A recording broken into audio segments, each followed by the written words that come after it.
endorsing.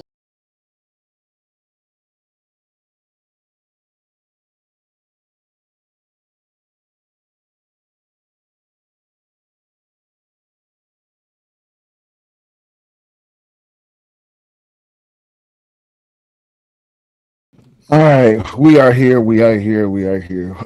Welcome everybody to another wonderful episode. Let's Oh, go. did not just cut my intro to do that shit. Cut your black But of ass out. course, God damn it. All right, so welcome y'all to another episode. Hopefully this one is going to be an enjoyable episode to you. So please make sure you double tap your screen and or just like the stream. Make sure you subscribe if you haven't already done so, and please make sure you share it out whichever platform you are watching on. Today we are going to be having an open discussion, not a conversation. We're going to be discussing the topic that you've seen at hand, as you've seen in the intro or prior to the intro rolling, which is one of these two candidates aren't supported by the black community. And there's a reason that this thumbnail is set up this way specifically because you have the person on the right, which is the black lady, that is a Republican. You have the person on the left, that is a white lady, that is a Democrat. Now, it's a very polarizing capture between those two because recently the election just happened in Virginia. And as the polls came out pre-election, we've seen that a lot of the support was not for the black Republican lady. Now, I'm not putting names to who these people are just yet because we really want to get into how it is that when it comes to the black community, there wasn't barely any to no to support for the black lady, but all of the support went to the white woman. And we're going to pretty much dive into why it is that there was a polarizing factor when it came to this election. But until then, we got Brother Sharon up here. What's going on, Sharon? Good day. We know why that lady didn't get no damn vote. Why she ain't get no vote? Because she's a goddamn. She ain't nothing but she's very historic. So I do like that fact. But however, she is just a MAGA supporter with a shotgun. That's all she is. She ain't pushing no policy that is actually good for the people. She want her guns, and she don't believe in climate control. She don't want no baby deletions going on. She is a wild candidate, and so therefore, this is the reason why the black community could not stand up beside her. It goes against everything that we stand for in today's time. Okay. And also, we got Brother Omni up here with us as well. Yeah, I can tell you right now, this is going to be a good one. And I just want to let y'all know, no one is up here to be a contrarian. The views and opinions that is expressed on this show is of their own people who describe it. Now, Omni, what's going on, man? How you doing? what's going on? What's going on? Yeah, there's so many accomplishments by you know Sears. I'm sorry, we weren't supposed to say. Oh no, that. you can. I wasn't doing that at the moment. You But go by ahead. the black lady, right? There's so many accomplishments that she has had throughout the course of her lifetime. It's interesting, right? It's interesting. I know we're not quite there yet, but it's interesting that I just heard Uh-huh. that you know deletions of unborn children is some black shit, apparently. Um, and this woman has 3 daughters, and she's been married since 1986. That's before I was born. Mm-hmm. So I'm curious as to where this conversation is going to go. Or I we're was going starting to go off with, someplace. or we're starting off with the premise of, you know, baby deletions is something Yeah. that we stand on. Yeah. Like, Okay, I'm just. so we Wow. championing baby deletions. Absolutely, you have to have the choice. You have to have the choice. I don't care how demonstrative it is. I don't care how dangerous it might be or whatever you want to try to make it out to some moral situation. The person that is carrying the baby should have the choice to go full term or not. It shouldn't be up to society or anybody else but the person that has to deal with it and go under a surgery. A surgery, not a procedure. Mm. Okay, so we looking at baby deletions as a surgery now. For some it is. Whatever you want to call it. Procedure, surgery, whatever you gotta do, you need a doctor to do it. You need somebody to go up inside you and do some medical-ish. However you want to call it. All right.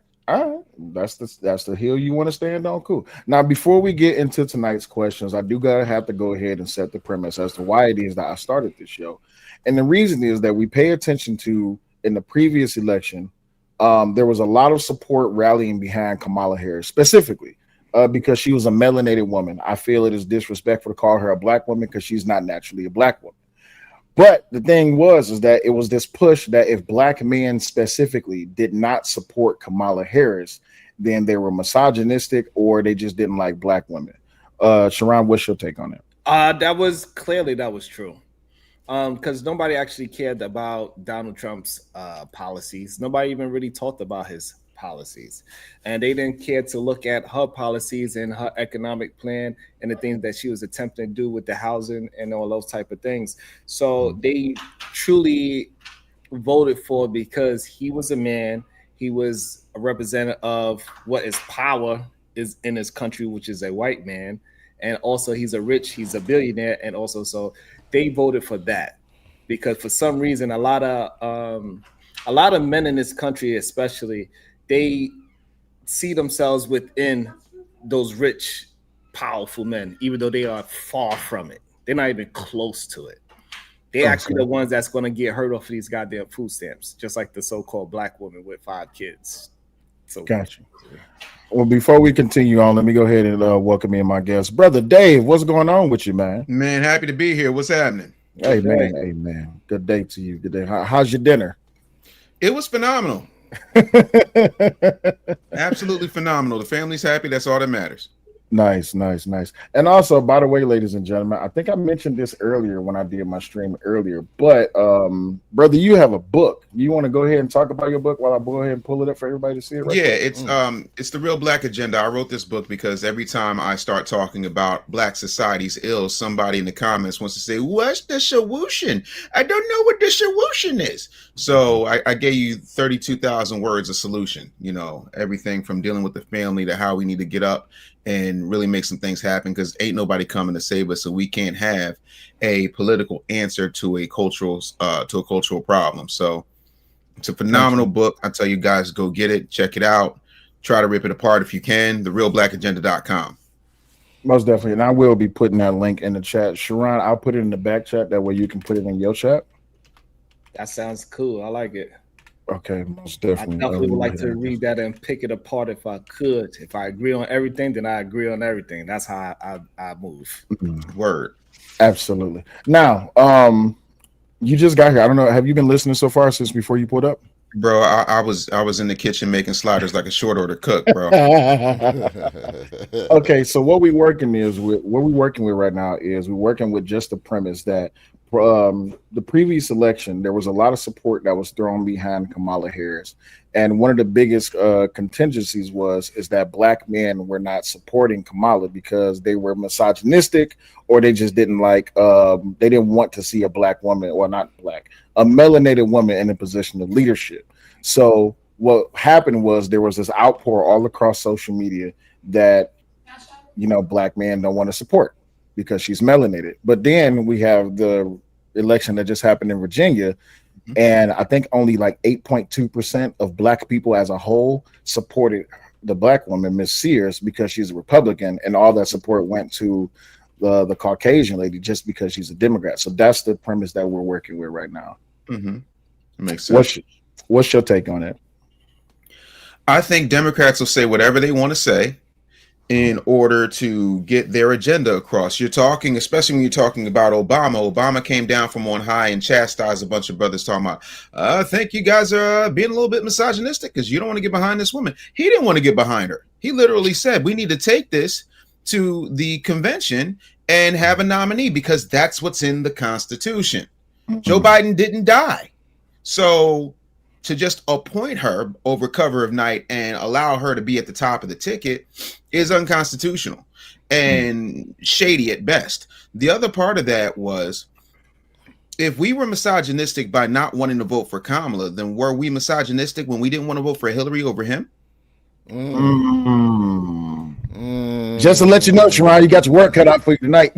I'm just trying to understand. Like, if somebody can make that mathematically make sense, unless we're just going to deal with hypocrisy, it doesn't add up. But you know, what do I know? Just because the optics look the same doesn't mean it was under the same. Wait! Don't start arguing yet. Hold on. Wait. Let me get. All right, so since we ain't gonna start the disagreement yet, we ain't gonna start. Let's out to the cash app real quick, if you don't. Yeah, mind. If you got the money, it's no problem. It says this is a setup, but I would not feel sorry for you. It's not a setup. We're just having a discussion. We don't have conversations on this channel anymore because conversations involve too many emotions. You know, if niggas get upset, next thing they start yelling and shit. But before we move on, Omni, give me your take on the premise so far. The premise, yeah, man.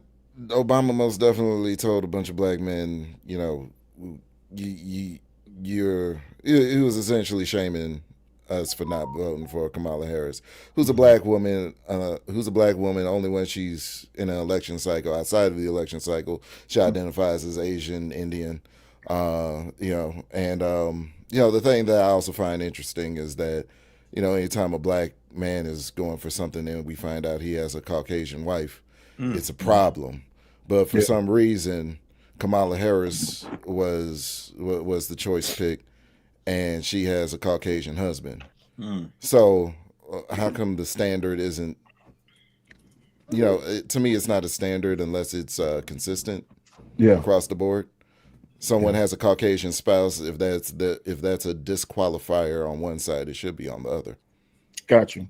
Yeah. All right. So I'm glad that you brought that up because actually that was my icebreaker point. Do you think one's marital status has anything to do when it comes to just the black community specifically? Like who you married to? Are you married within the race, outside the race? This is an open floor question, so y'all can just jump in however y'all feel. But do you think that played a part in the election cycle for Kamala Harris and also for Ms. Sears?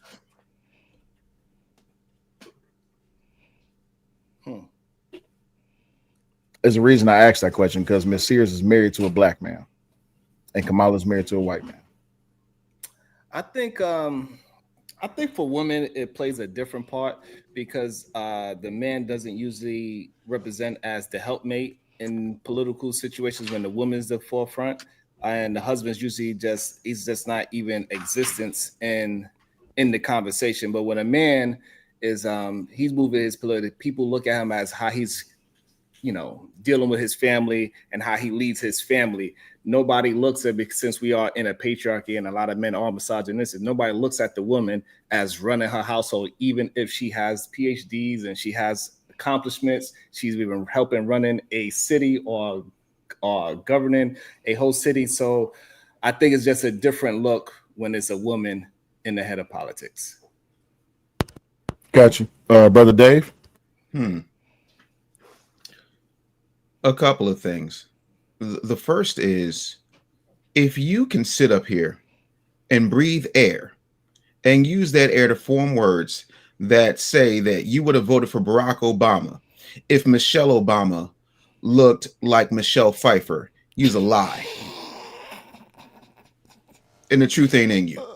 Period, point blank. The biggest carnal sin a black man can commit in the eyes of black women is to be married to a white woman and then try to do something for the people. If you think I'm lying, I submit to you, Byron Allen. If you think I'm lying, I submit to you, Damon John. To quote Captain America, I could do this all day. What was their politics? Byron Allen, he has horrible politics. That's why people don't back him up. What makes his politics horrible? It's not about his wife at all. Like whenever somebody's talking about Byron Allen, they're not talking about his wife. Nobody actually cares about his wife. Okay, that's an opinion. I beg to differ, because you can pull up plenty of articles where they talk about the fact that he's married and what he's not doing for the community when it comes to that, because his legacy, even Dr. Umar said, his legacy is going to go to white people when he dies, my brother. That's why you stay away from the snow bunnies. So yeah, even though he is arguably the most successful media person You know, some will give it to Tyler Perry, but it's not. It's definitely Byron Allen. But when it comes to the actual growth of a situation, no one is going to get behind somebody they view as a sellout. Again, I submit to you Clarence Thomas. I submit to you Byron Donalds. Matter of fact, Jasmine Crockett got on the Breakfast Club and shamed Byron Donalds for a good 2 minutes about his white wife, but said nothing about the former vice president. All in the same election cycle. So yeah, it makes an extreme difference to act like it's not as disingenuous. So the difference is that Byron Donald's wife is in politics. So she can talk about his wife because she's in politics and her policies as well. So and that's why it's just not a correlation. Black men do not get held up by having a different race of a wife. It doesn't happen in real life in America. It doesn't happen. Poll the audience. Would they have voted for Barack Obama if his wife was a Becky? I mean, we could if it up, we could if it all day, but the fact of the matter is, the dude that you just named, his wife is in politics. That's why she was brought up. And the other guys that we all love, but they weren't bringing up her politics. They were bringing up her race. She said nothing about the politics. Pull the transcript. They said nothing about her politics and said everything about his marital choices. So if we're talking about marital choices as the baseline, her politics never came up in the conversation. I got 10 grand on that. Yeah, but her being a politician and being married to another. Her being a politician was not the conversation. That was not the conversation. He's a politician. You could bring up if you talking about politics. It's simple and plain, and it is okay.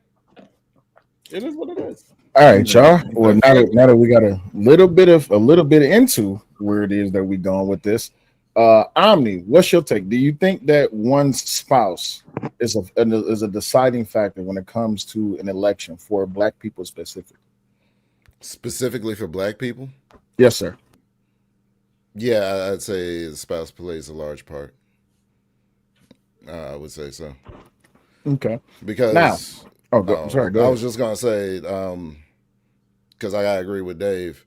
If Barack Obama showed up with a white woman, you know what I'm saying, speaking articulately as he does and whatnot, he would have had a harder election cycle. He would have had a harder election, a much more difficult time campaigning. And there's historical context to this. Like with Frederick Douglass, a lot of Blacks view him in a particular light when he married his white wife. Yeah, same thing about Jack Johnson, the heavyweight champ. He's based King Kong off of. Yeah. So, but I can see Sharon's point though, because I'm sorry. Go ahead, Sharon. Yeah, go ahead. I think we was about to say. Go ahead. So the thing is that we talking about Black America, right? Not white America. So King Kong was made from white America.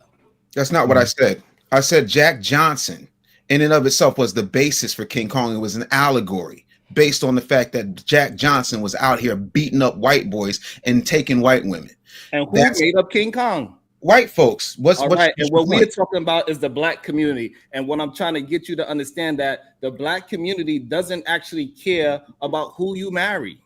Okay. I don't know what kind of Black you are. You got the proper policies and you are moving in the right direction. That's who they're going to vote for. Clearly, Black people they voted for Kamala, right?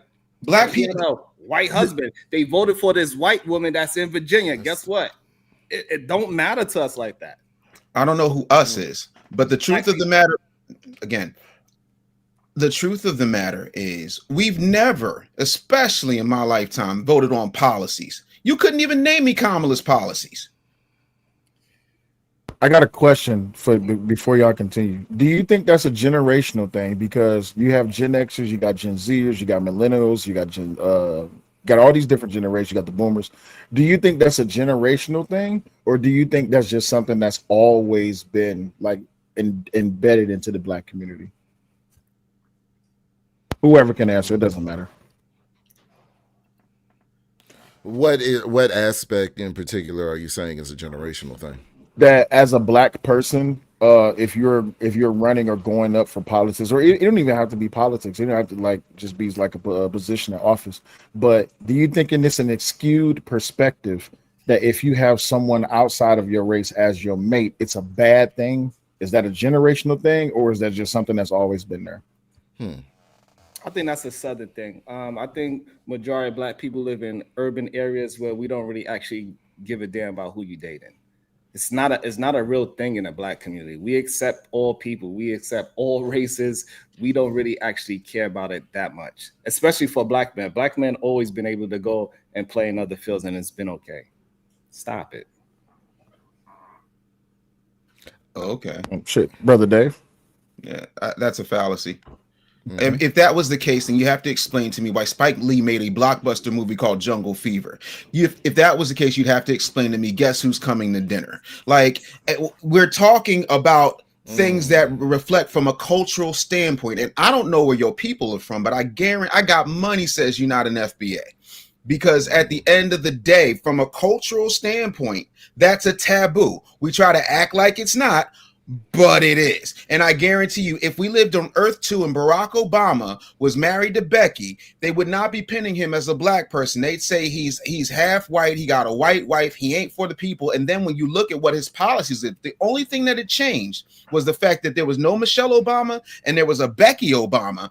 And you look at his policies, the things that he did, the fact that he was the porter in chief, that he basically did absolutely nothing of value to the Black community other than symbolism, they would have ran him out and called him yet another sellout along the lines of Clarence Thomas and whomever else. Right. So I am FBA, but the thing is that all those movies, again, those references that you are talking about is also, that's white culture again.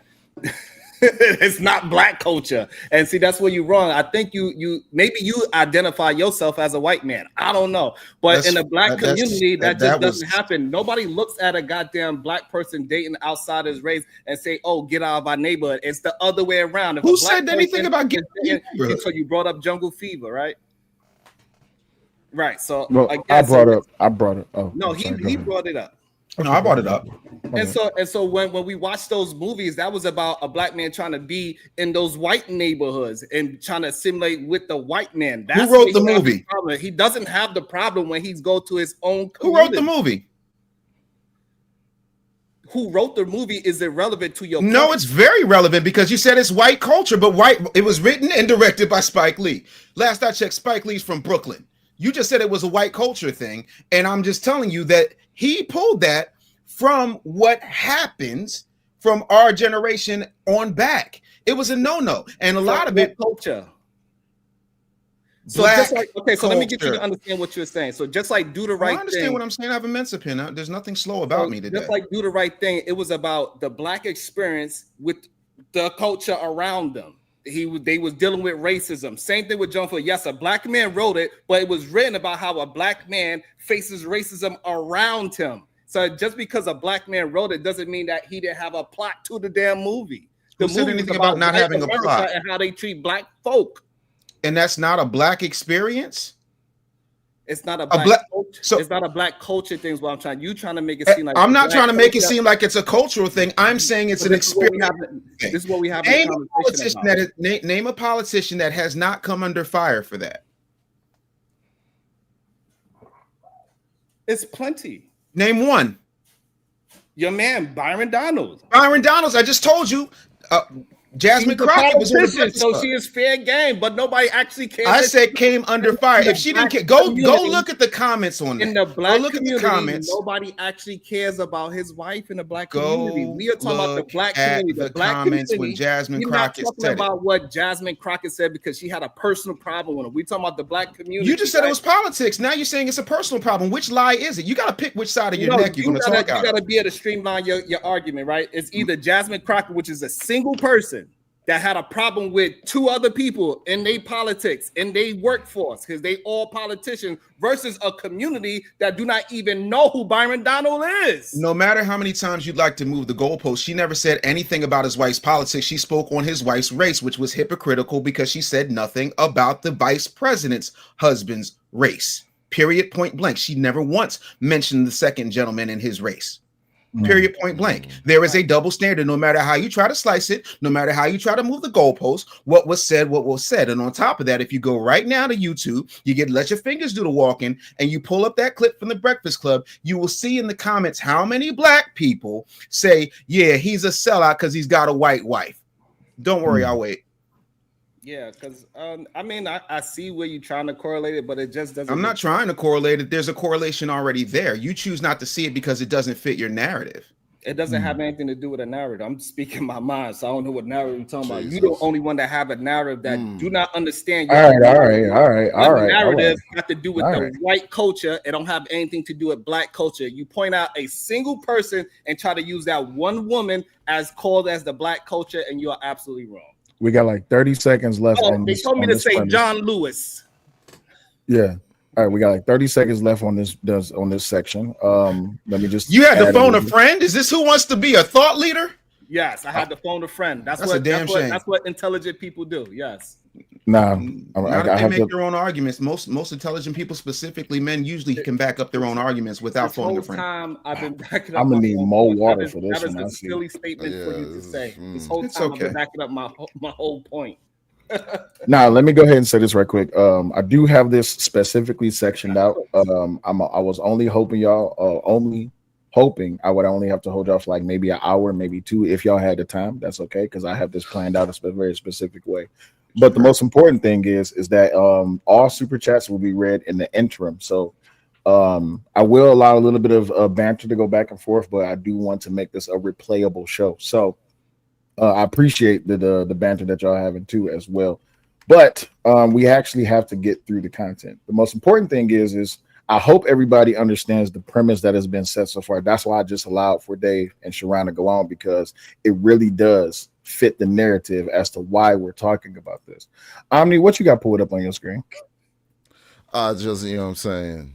I just wanted to shout out Summer Walker. She got a new album coming out, and there's a cover art for her actual album. Yeah, I mean, it's oh, Lord Jesus. Shout out. Yeah. And Dave, I don't know. Dave, you got a YouTube channel? Yeah. YouTube.com/The Business Bully. You can restream to your channel if you want. But as always, ladies and gentlemen, whatever super chats you send, they will be acknowledged only in the interim. And any cash apps that will be allowed and acknowledged in the interim as well. And also any memberships that comes across as well. Now, let me go ahead and pull up to my first question. I'm happy that everybody in the room so far got the premise. So, since y'all brought up identity, I had to go through my list of questions that I have here, and I had to pick this one specifically. If identity trumps policy, why isn't low support for black Republicans like Earle-Sears, around 10% from black voters in 2025 exit polls, called anti-black? That's my first question. Anybody can answer it. Remember the premise. I don't think identity trumps policy, to be honest with you. And I think this latest thing that happened in Virginia is just proof that it is. People are more willing to go with a policy over their identity. Can that same notion be said in the previous election where black men were specifically being targeted for vitriol just because they wanted to look at Kamala as a person and not for her policies? Right, because her policies align more with the urban community versus what we see is happening today, where everybody losing their jobs. We see what's going on with the agriculture world. So the policy that they was voting for was detrimental to them. Mm-hmm. And so, no, they was voting against their own policy and their own identity.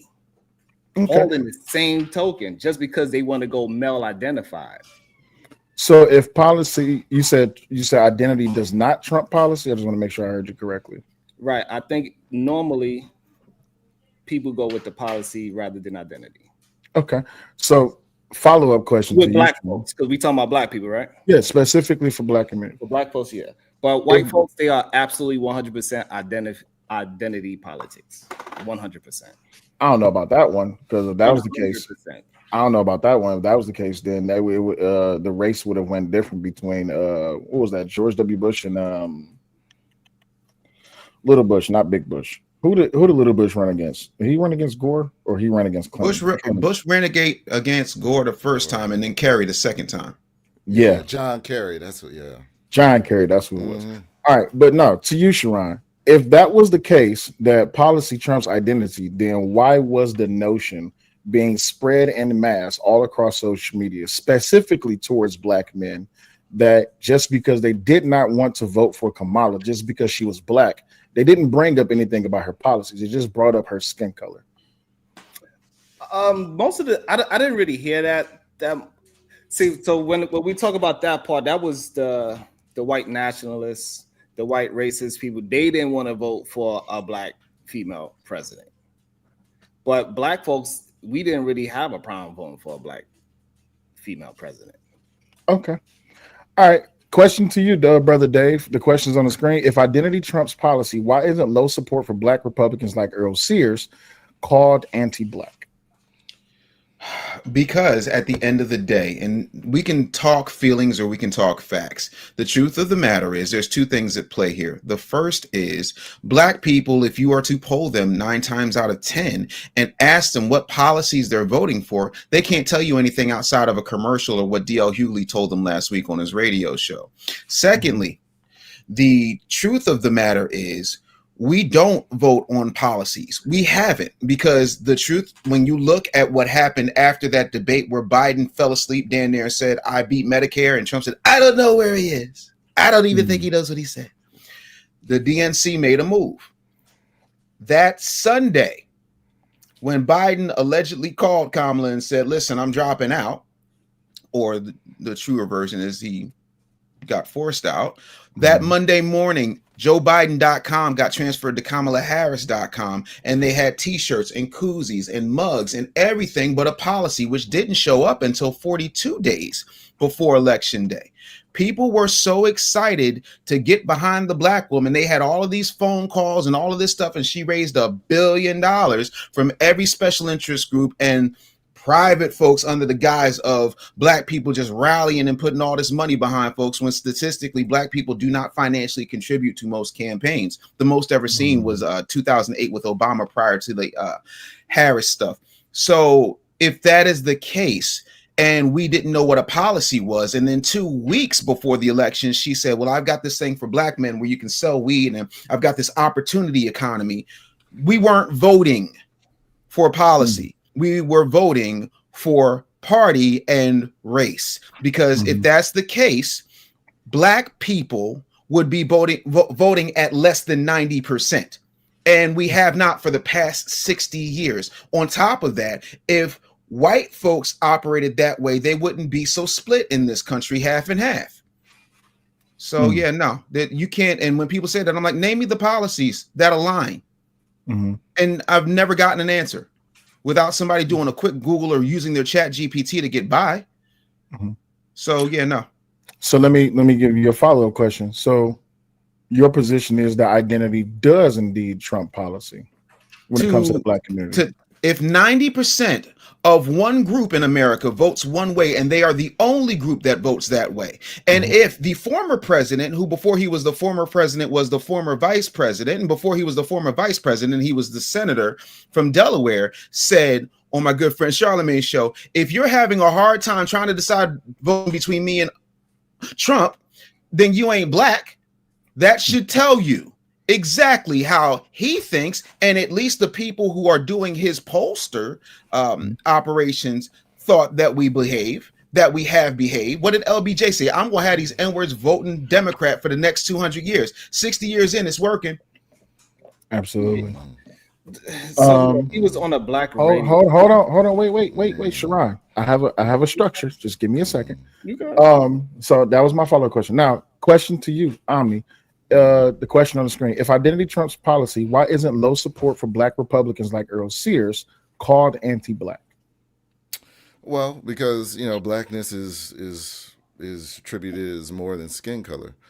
The reason why Earle-Sears wasn't favored is because she's been married since 1986. She bore 3 daughters. You know what I'm saying? And as Sharon opened with at the top of the show, having baby deletions is some black shit. You know what I'm saying? That's a part of the black community. So it's like they don't. What did BLM have on their website? We came to disrupt the nuclear family. There's a woman that has the nuclear family, and it just isn't identified anymore of having family structure. Being a woman that has a husband for an extended period of time. You know what I mean? Being married for 20 plus years. It's not something that black culture identifies with anymore. And so they don't see her as one of themselves. Okay, so your position is that, and truly, let me do my follow-up question then. Y'all got the floor. So your position is that identity for the black community does indeed trump policy. Yes. Yeah. Okay. I mean, also conversely, y'all have been mentioning Jasmine Crockett, who comes from well-to-do black stock. And a lot of times she, in order to get her point across, she will behave like what we call ratchet. Ratchet behavior. Ratchet behavior. There's no other way I could put it. Gotcha. Even though we know she's really articulate. She has moments where she turns it on and turns it off. Okay. All right. So now, now, Sharon, you had some pushback you wanted to give. I don't know. It just sounds crazy. So most black people live in urban areas, and what tends to happen is that Democrats, they policies, it leans more into like an urban type of lifestyle. Nothing Donald Trump is pushing out has anything to do to help black people whatsoever, and he's been proving it all year long. Most people that lost their jobs were black people. Most people that's getting affected by his policies is black people. The person that he kicked out a 4-star general, why? And replaced him with a what? A lower star general. So voting that way at that time, last year, was not a vote for a black human being. It is what it is. None of his policies was us. We all seen Project 2025. We've seen what that said. Right, we all seen that Kamala, she was going to put more money into black business owners. We seen what she was going to do with the whole housing market. She had a way better economic plan, and we all seen it. We read it. We read it together. We had arguments about it on this show together. Yeah. So this whole idea that black people do not have any idea what policies are, this is a fallacy. This is just what people believe, that black people are less in America. And it's just not a true statement. We have arguments about policies all day until we blue in the face. So this idea that black people are not voting for policy is ludicrous. The reason why we vote Democrat is because we live in urban areas, and Democrat lean towards urban policies. I just want to remind y'all, this is open floor. On the nuclear family thing, black folks ain't never had no damn nuclear family. That is not a black thing. What? How old are you? Wait, before being what black people do, we always had a village. We have proverbs and all those things about it takes a village to raise a goddamn family. A nuclear family is just husband, wife, and children. We ain't never raised our children like that. We always had our aunties and big mamas and so on and so forth and uncles to raise the family. That's how we are raised. We was raised in a community of black folks, not a nuclear family. Wow. I just want to remind y'all, this is open. It's open banner and pushback. So y'all just have. Let me go ahead and set my position, because I seen someone say something in the chat. I am not here to participate in the debate. I'm just here as a host, and I will be dropping a link at the 1.5 hour mark. But so far, we've only got 43 minutes. So please make sure y'all get the support up. Please make sure y'all hit the super chat and the cash app on whoever's channel you are watching. That is the most important thing, to make sure you support those content creators. But I am not here to participate in the debate. I'm only here to host. But this is the open banner part. So y'all got it. Go ahead, gentlemen. Wow. I'm a bit perplexed. Maybe I'm older than you gentlemen, but I know prior to 1970, the most married group and the largest group that had nuclear families in this country were Black Americans. So it has always been, up until very recently, um, a situation where we had nuclear families, and the "it takes a village to raise a child" thing comes from an African proverb. So it goes way before America. Having said that, I will say this. If we're talking about urban situations, and in my book, I go in depth when it comes to the fact that you are absolutely right, Sharon. We are in densely populated Black neighborhoods. The difference is, I've lived in 34 cities in 19 states, and everywhere I found there has been a Little Italy, there has been a Chinatown, a Koreatown, there has been two Jewish districts, usually a deli district and a diamond district. By and large, the majority of densely populated Black neighborhoods are considered the hood. Ain't no Brother Town, ain't no Black Girl Magicville. The other part of that is, you're also right. Democratic policies have kept those things in place. We've had Democratic mayors in most of those city centers. And what has the Black community had to show for it over the past 60 years? Blight, highest divorce rate, lowest education rate, lowest reading comprehension rate, almost dead last in mathematical computations, less safety, more bad policing policies. There has been nothing good that has come, by and large, to densely populated Black neighborhoods that has been good or pristine at any given time since 1970 until now. So why in the world are we acting like democratic policies, especially on a local and state level, are somehow good for Black people when we have not thrived since 1970? Because we need those policies. Which ones? Anyone that is helping us, like which one? You said we need them. You should know at least one.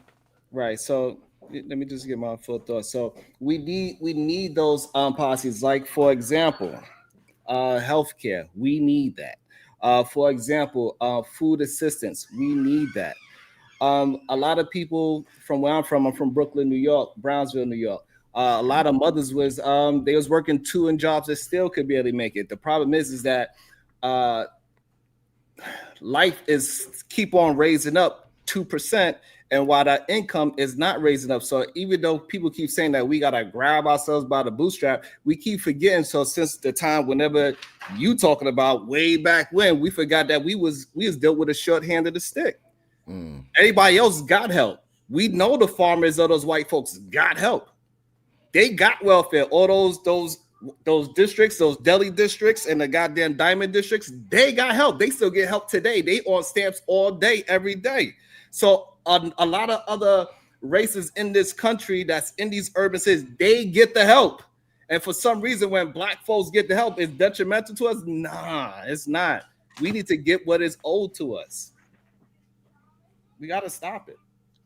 Gentlemen, do me a favor. Make sure y'all pay attention to the back chat, please. And y'all can continue, but just make sure y'all pay attention to the back chat. So, listen, here's the truth, right? So you're from Brooklyn, which means that, the poverty rate in Brooklyn is around 19%, which means 1 in 5 residents are living below the poverty line, right?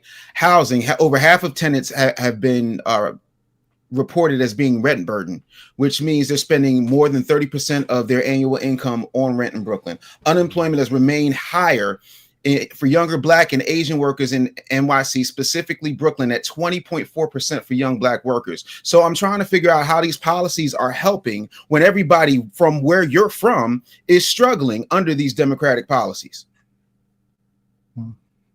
And what policy are you talking about? I just literally named them. No, you okay. Let's go back. You talk about the state that we are in. You didn't name that one policy. Okay. What I'm name something, I named 2. So what policy are you referencing? You said that they need help for finding. No. I thought I was. We here with each other. Just okay. What policy are you referencing? I am saying to you, you literally said they need those policies. They need help with food. It's ladies working 2 jobs, so on and so forth. If they need those, why haven't they moved the needle? Why haven't we gotten any better? Because you said that those are there. So if they're there, then why in your particular hometown, those things have not done anything to elevate the Black community? Well, Because you just said they need them, but then you said they need the help, but they're not getting the help. Right. So which is it?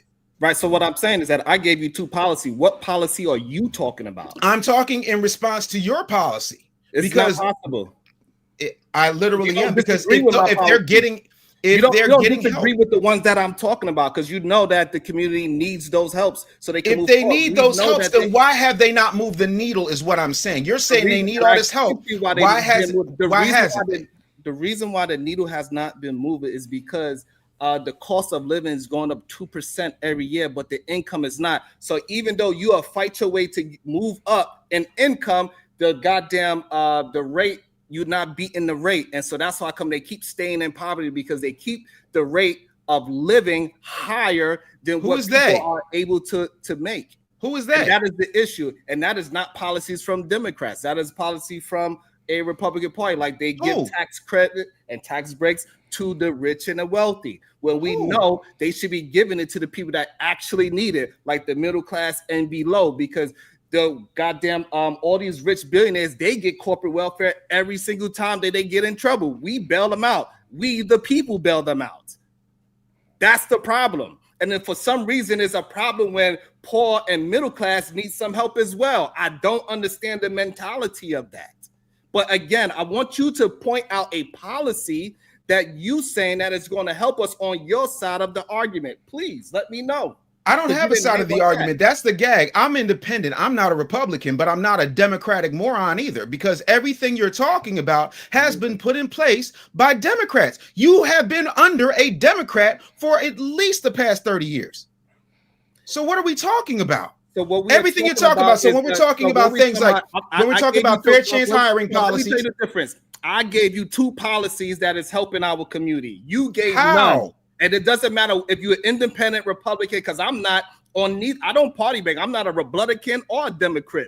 But what I'm trying to get you to understand, you have not pointed out a policy yet that is supposed to help Black people, whether it's independent, Republican, or Democrat. Please point one out so I can look at it. All right. So let's look at the Affordable Housing Production and Preservation Act that still has not gotten through. Let's talk about the fact that we have workforce development and job access that is still there, but we still have in Brooklyn, because I'm just going to talk about where you're from, because you brought up where you're from. You literally said that they need all these helps and there's programs there, but we're still sitting at 1 in 5 under the poverty line, and people are paying over 30% of their wages. All of this stuff is happening under Democrat rule. So if it's happening under Democrat rule, how are these helps helping? And if they're helping everybody and everybody's getting it, why is it that Black people are consistently under the thumb? Right, because for some reason I think you're missing a point of that they cannot compete with the cost of living, because that keep going up, but income is not. So even when they are trying to get with these programs and they are attempting to better themselves by even getting 2 jobs, they still cannot compete with the rate that it costs to be in New York. Me and podcast, we was just talking about before we did the stream how expensive it is. The person that's making the average money cannot afford a studio apartment in New York City. That is a problem. And for some reason, we are not understanding that something got to give so poor people can actually do their best to attempt to pull themselves up by the bootstrap. But as long as we keep raising the cost of living, they are going to stay below the poverty line. So my question to you is, who is the person that can change that? 3 more minutes on this. Because if Democrats are in charge in New York, and you're saying very clearly that rent's going we're both saying it's going up exorbitantly, right? Then why has nothing been done to stop that? Where is the rent control on that? What are the programs that are addressing that? Well, because you said people need the help, so I'm trying to understand where the helps are. Yeah, so people are, when it comes to the rent thing, that's a very difficult thing, because we know, especially in New York, the wealthy controls that. And so they got the money to lobby for certain kind of policies to keep them keep the abandoned apartments and abandoned buildings around so they can have tax breaks. We know there's a lot of things going on with the wealthy that is moving around corners, going through loopholes to figure out ways, because we acting as if just because it's a Democratic city that Republican policies is not in place right now. No, I'm not acting like that at all. What I am saying to you is, if here's the bottom line. Okay. If Democrats are in charge and things have not gotten better, and we're talking at a local level, then the onus would be on the people who are there. Because if it's these folks got the money and then they're paying to get the policies put, and the people who are in charge are Democrats, then who are the people with the money paying? So things so the thing is that you believe that it's not getting better in New York City, but it is getting better in New York City. You just told me, you literally just said they need the help. Understand that now you're saying things are getting better. I've been telling you that. I've said we need those things because we need help. What we need is the cost of living to stop rising. So then who's responsible for that? We can start competing. Who's responsible for that? I just want you to tell me who. I think for some who is responsible for that? No matter where you go, my question is still the same. Who is responsible for that? I'm a Democrat or something of that. No, I don't. I'm just asking you. I'm asking you who's in charge. Because you're saying Republicans don't do anything. Cool, no problem. I'm good with that. My question to you is, if they're not even in the equation, who's in charge? If they need all of these things, who is in charge? Who's being paid off? If the people in charge are Democrats, and we know that densely populated urban neighborhoods like the one that you're talking about when we talk about Brooklyn, if that is the case, who are these rich, magical billionaires paying off, if not Democrats? Because if they need all these things, who are they paying if not the Democrats? Okay, wait, stop. Nope, that section is over. I already said we only have 5 minutes left. Y'all can get back to it in a second, but give me 1 second. We are at the interim. Let me read all of the super chats. And gentlemen, if y'all got any cash apps, please let me know so we can go ahead and read those. Shout out to Cindy Williams for becoming a new member. Greatly appreciate you. Shout out to Bad Duck with $5. He says Obama, the biggest racist white man ever. Damn. Shout out to Bad Duck again with $5. He says, Sharon, how many times were you purposely dropped on your head as a baby? Because it shows. That's not nice. No, that's at all. Shout out to my wife, Mind Chaos Brew, member for 10 months. It says, as opposed to the echo chambers of 6, 7, 8, 9, and 10. Shout out to Bad Duck with $5. He says, Sharon, quit smacking your lips. That ain't. Y'all are there ain't no pain around you. Nice. Edie, man, I see you in the back. I'll put the link up there in the interim at the 1 hour, 30-minute mark. That's when the panel opens up. I just wanted to put the link there just so I wouldn't forget. But I see you in the back, though. 1 second. Shout out to Mind Chaos Brew with Tanaj. She says, it is the ignorance that makes people think that you have to vote Democrat to be colored.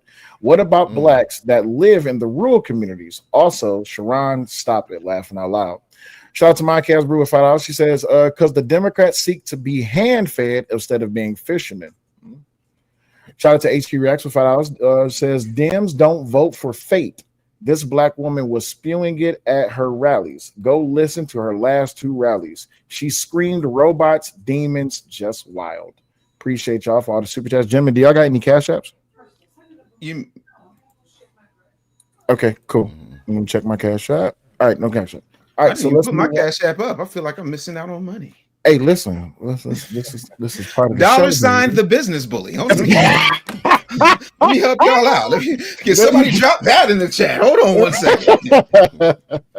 Listen, it works for Jamal Bryan and Al Sharpton. I might as well get in on this too.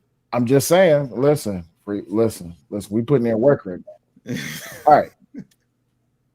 And again, ladies and gentlemen, as I said before, prior to us getting started, once again, if y'all haven't already heard about Brother Dave and his book, make sure y'all go check out. I did put his website in the chat. Every time I bring it up, I will put the website again in the chat so y'all can go check out his book. Make sure y'all go purchase the book. It's called The Black Agenda. The Truth. The Real Black Agenda. I'm sorry, my bad. The Real Black Agenda. The truth they don't want you to read. You've been lied to. Lied to by politicians, media, schools, and even your own community leaders. The Real Black Agenda is the book that blows the lid off the narratives designed to keep Black America docile, distracted, and dependent. So make sure y'all go check that out. Let me go ahead and put that in the chat once again for y'all as I pull up the next question. Now, and before you ask a question, before you go, it said, "Here's my dollar. Thanks always." I appreciate you, beautiful. Thank you so much. Appreciate it. Bad All Duck right. said I didn't get that book out. Where you got to hit me up because I've been shipping out books every day. Now, Omni, you missed out on a lot. I'm sorry you couldn't get in on it. Did you want to add to it before we get to the next one? No, I'm tired of. I'm exhausted from agreeing with Dave. This is terrible. I'm sorry, bro. I'm Like, not going to be here much longer. I got a show right after this. I I apologize. gotta no, Okay. but it's just I'm not it's holding you back from crazy. anything, am I? It's crazy. I gotta take off here in about 15 myself. Okay, that's Yeah. cool. No problem. Brother Dave, how long you got? Because I can You speed got me things for up. another hour, good brother. Okay, cool. All right, so let us go ahead and get on to our next question. I did pick out 3. I hope it's 3 of the best ones that I picked out.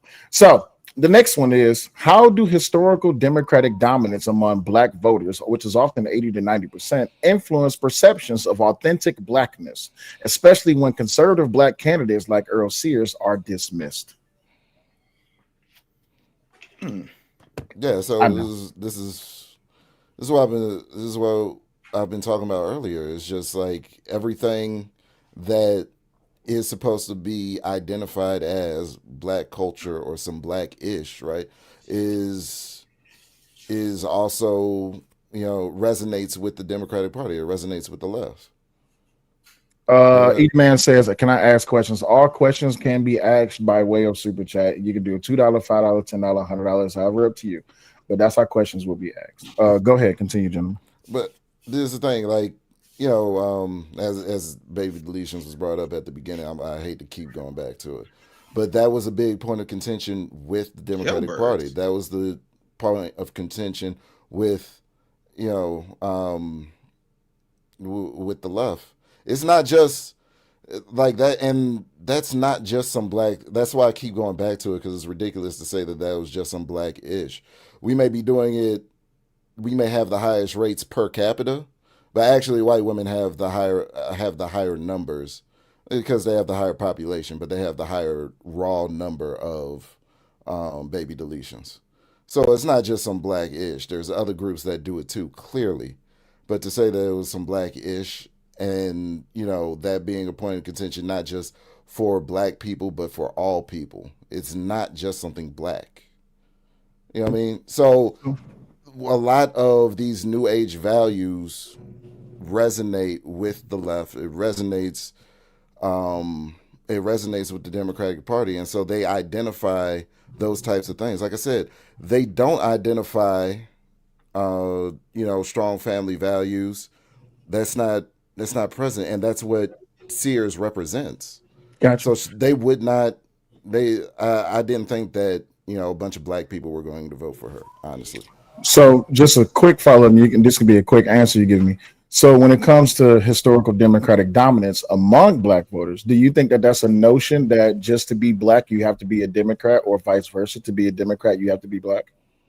Oh yeah, because when I go against, anytime I go against the Democratic Party, it's always first Black people that are shocked and awed that I would say anything against the Democrat, anything, make any sort of critique against the Democratic Party. I literally, matter of fact, I literally shared 50 Cent's sentiment earlier, because 50 Cent, he said something about Mondani. He said RIP NYC.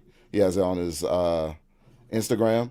I shared that, and people were flipping out saying that I was racist. And in the comments, I broke down, no, it's the taxation and how that leads to the exodus of corporate interests. It had nothing to do with his skin color. Absolutely. And really quick, before we continue, hold on really quick. I see some people's coming over from the B No Nation. Shout out to the B No Nation. And also, let me go ahead and give my OG, the Angry Man, his shout out and his just dues. Make sure y'all go check out the Angry Man Standard. You can go ahead and order his book on Amazon. It's a very good book if you haven't already done so. This is a book that he took his time to write, to really just talk about what it is the standard is when it comes for the solutions for the modern man. So make sure y'all go pick up the copy of the Angry Man Standard. You can pick up either the soft or the hardback. It is on Amazon, so make sure y'all go check that out. Now, continuing really quick. Hold on, I gotta take this down right quick. I gotta take the comment off the screen. There it is. All right, so Brother Dave, over to you. Or Sharon, would you like to answer the question next? Well, I was just curious to what policy is You supposed still to on be. that? Yeah, because he brought up the policies of black folks and all that. So I just wanted to know what policy Omni agrees with from his party that is supposed to be helping black people. What is my party? Yeah, I'm sorry. That's why I didn't mention your party. I said whatever. You party, just said what of my I said party? I said what policy that your party is pushing, because I don't know what party you are a part of. So that's why I didn't name a specific one. Okay. I see what you did there. Angry Man, I'm an independent. Oh yeah, that's my OG. As Angry Man is my OG. Yeah. as an independent, a staunch independent, I'm able to look at both sides. So there's some things that I agree with and disagree with on both sides. You know what I'm saying? It has nothing to do with a particular party. I'm not a straight ticket voter. right. Yeah. Right, but your arguments of right now, it sounds like you are a straight ticket voter because you're only talking down on the Democratic side. Like you saying that he's pushing out corporate people out of New York, like that's a bad thing. What have the corporate party done for New York City besides take? Besides take, that's Well, great. this is not You talk- the open banter portion. So unless we dealing with the question, let's stay with the question because I only got y'all for so much time. So, Sharon, did you want to answer the question or did you want to hold off? Sharon, you muted. All right, I go to Brother Dave. Brother Dave, Winsome, like the current lieutenant governor of Virginia, right? She's a Marine. She's pro-life. She's pro-gun. She's pro-choice, right? She's like Candace Owen and Judge Judy had a goddamn baby and was raised on goddamn Fox TV News. We get it, right? So, but the problem is when you do the math on her receipts, on her policies, it just doesn't align because Obama says, yes, we can, while Winsome is saying, no, you won't. For example, Obama policies, he expands healthcare. He was supporting clean energy, protecting reproductive rights, gun control, invested in public schools. So those are things that she was the complete opposite. And that's why Republicans like herself, no matter what color she is why the black community is going to go against that. right. I got smoke for you, Sharon. I got smoke for you. It must be Right my now. birthday. I got a question for you, Sharon. Why did you vote for Mandami? Because I know you did. Damn. You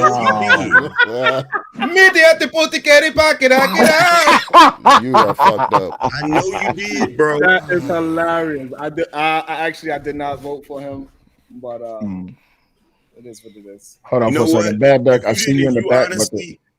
My bad, Will. If you Go ahead. honestly didn't vote for him, then you gained a little bit of respect back from me, brother. I appreciate you for not doing it. All right, ladies and gentlemen, it's 24 minutes prior to the open panel session. Angry Man did get an invite link. He was one of the people I did invite. I invited like 7 different people, but that's why Angry Man's up here. So for the rest of y'all, give me like 23 more minutes, and then the panel will be wide open for anybody to join. Now, Brother Dave, did you want to answer to the question right quick? So the question that was on the floor is, how do historical Democratic dominance among black voters, which is often 80 to 90%, influence perceptions of authentic blackness, especially when conservative black candidates like Earle-Sears are dismissed? Okay, so authentic blackness isn't measured by your party or your affiliation. It's measured by what you build, protect, and uplift in your community. Unfortunately, a lot of black people get their information and their identity based on what other people are telling them to think. So that in and of itself is problematic. When you look at Spanberger's situation, it tells you everything you need to know about how black people are operating. The NAACP, the National Association for the Advancement of Colored People, endorsed a white woman over a colored person, and then they say they for the black folks. The NAACP has always been a white organization that did not have a black president until my mother was pregnant with me. So you got to look at it's only about race unless it's a situation where it's about party. And that's how they work. So it's only about blackness when blackness is on the ballot and they can weaponize it. If blackness is on the ballot and it's on the other side and it rides an elephant, you can cancel Christmas on that. And that's just really what it is. And I will tell you straight up and down. I don't care if you tied to red or blue, you got to start focusing on policies. And that's why I highly recommend all black people go independent and make these people give us something for your vote. Because the one thing I do agree with Sharon is that Jewish people get something for their vote, Asian people get something for their vote, white folks, all types of white folks get something for their vote. Black people get Megan Thee Stallion twerking and Quavo sitting there mumbling on a microphone. I'm good on it. All right. So follow-up question to you. Do you think that blackness is tied to the Democratic Party or vice versa, that the Democratic Party is tied to blackness? That's for me. That follow-up was for me. I think for the 90% that vote Democrat without question, never asking for anything, it's tied to it.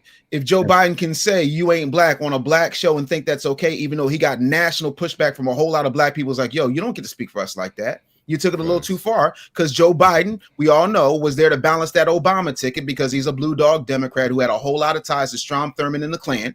And we don't like to talk about it because now he's dear old Uncle Joe. F that. We constantly are running our politics through our identity, and they keep putting up these mascots with their hands up their ass like Bass Ackwards, Jim Henson Muppets, i.e. D.L. Hughley, i.e. Ricky Smiley, i.e. Roland Martin, sitting up there dancing and buck dancing and shucking and jiving, cooning and buffooning, all for Democrats. But when you ask them, what are you going to do for it? Well, that doesn't matter. Donald Trump, orange man bad. Go to my iPad. No, don't go to my iPad. There's white booty cheeks on it. Don't go to my iPad. Angry man, don't talk about my iPad no more. And you know it's the truth. Black people have never, in the past 50 years, if not 60 years, said, this is what we want. And anytime we do, they have an issue. We shunned Ice Cube because he and Dr. Claude Anderson went to both parties. Kamala said, we'll see you after the election. Didn't happen. Trump said, I like this. Most of this is good. I'm going to come up with a platinum plan and I'm going to base it on what you got here, Cube. Like your movies, keep it going. And all of a sudden he's a sellout. But y'all love Steve Harvey. Y'all cancel Chrisette Michele for singing a song. Like, you're Bass Ackwards when it comes to this. So black people have become brainwashed into believing you're not black unless you vote blue, no matter who, no matter what they do. Period. Okay. Now, Sharon, you was up here before the angry man, so I'll come to you because you didn't get a chance to answer the question. But I'll just blend the follow-up question with the question. Is that okay? All right, cool. So how do historical Democratic dominance among black voters, which is often 80 to 90%, influence perceptions of authentic blackness, especially when conservative black candidates like Earl-Sears are dismissed? And is it a problem that when it comes to the black community, is it tied to Democratic votes, or is the Democratic vote tied to the black community? Go ahead, Sharon. I think for most people, the Democratic Party is tied to the urban politics, and that's what black folks identify with, in my opinion. A lot of things that he brought up, Spanberger, we get it, but she, a lot of her policies was pushing towards things that black people are concerned about, like healthcare. She wanted to expand the affordable care and lower prescription on drugs. They care about education, the push for universal pre-K. Black folks also care about gun reform.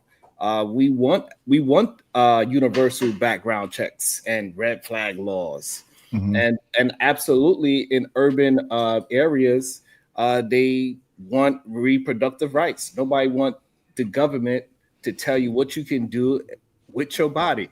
So I believe the Democratic Party, they lean towards more of urban lifestyle policies, and that's why black folks tend to go towards the Democratic Party.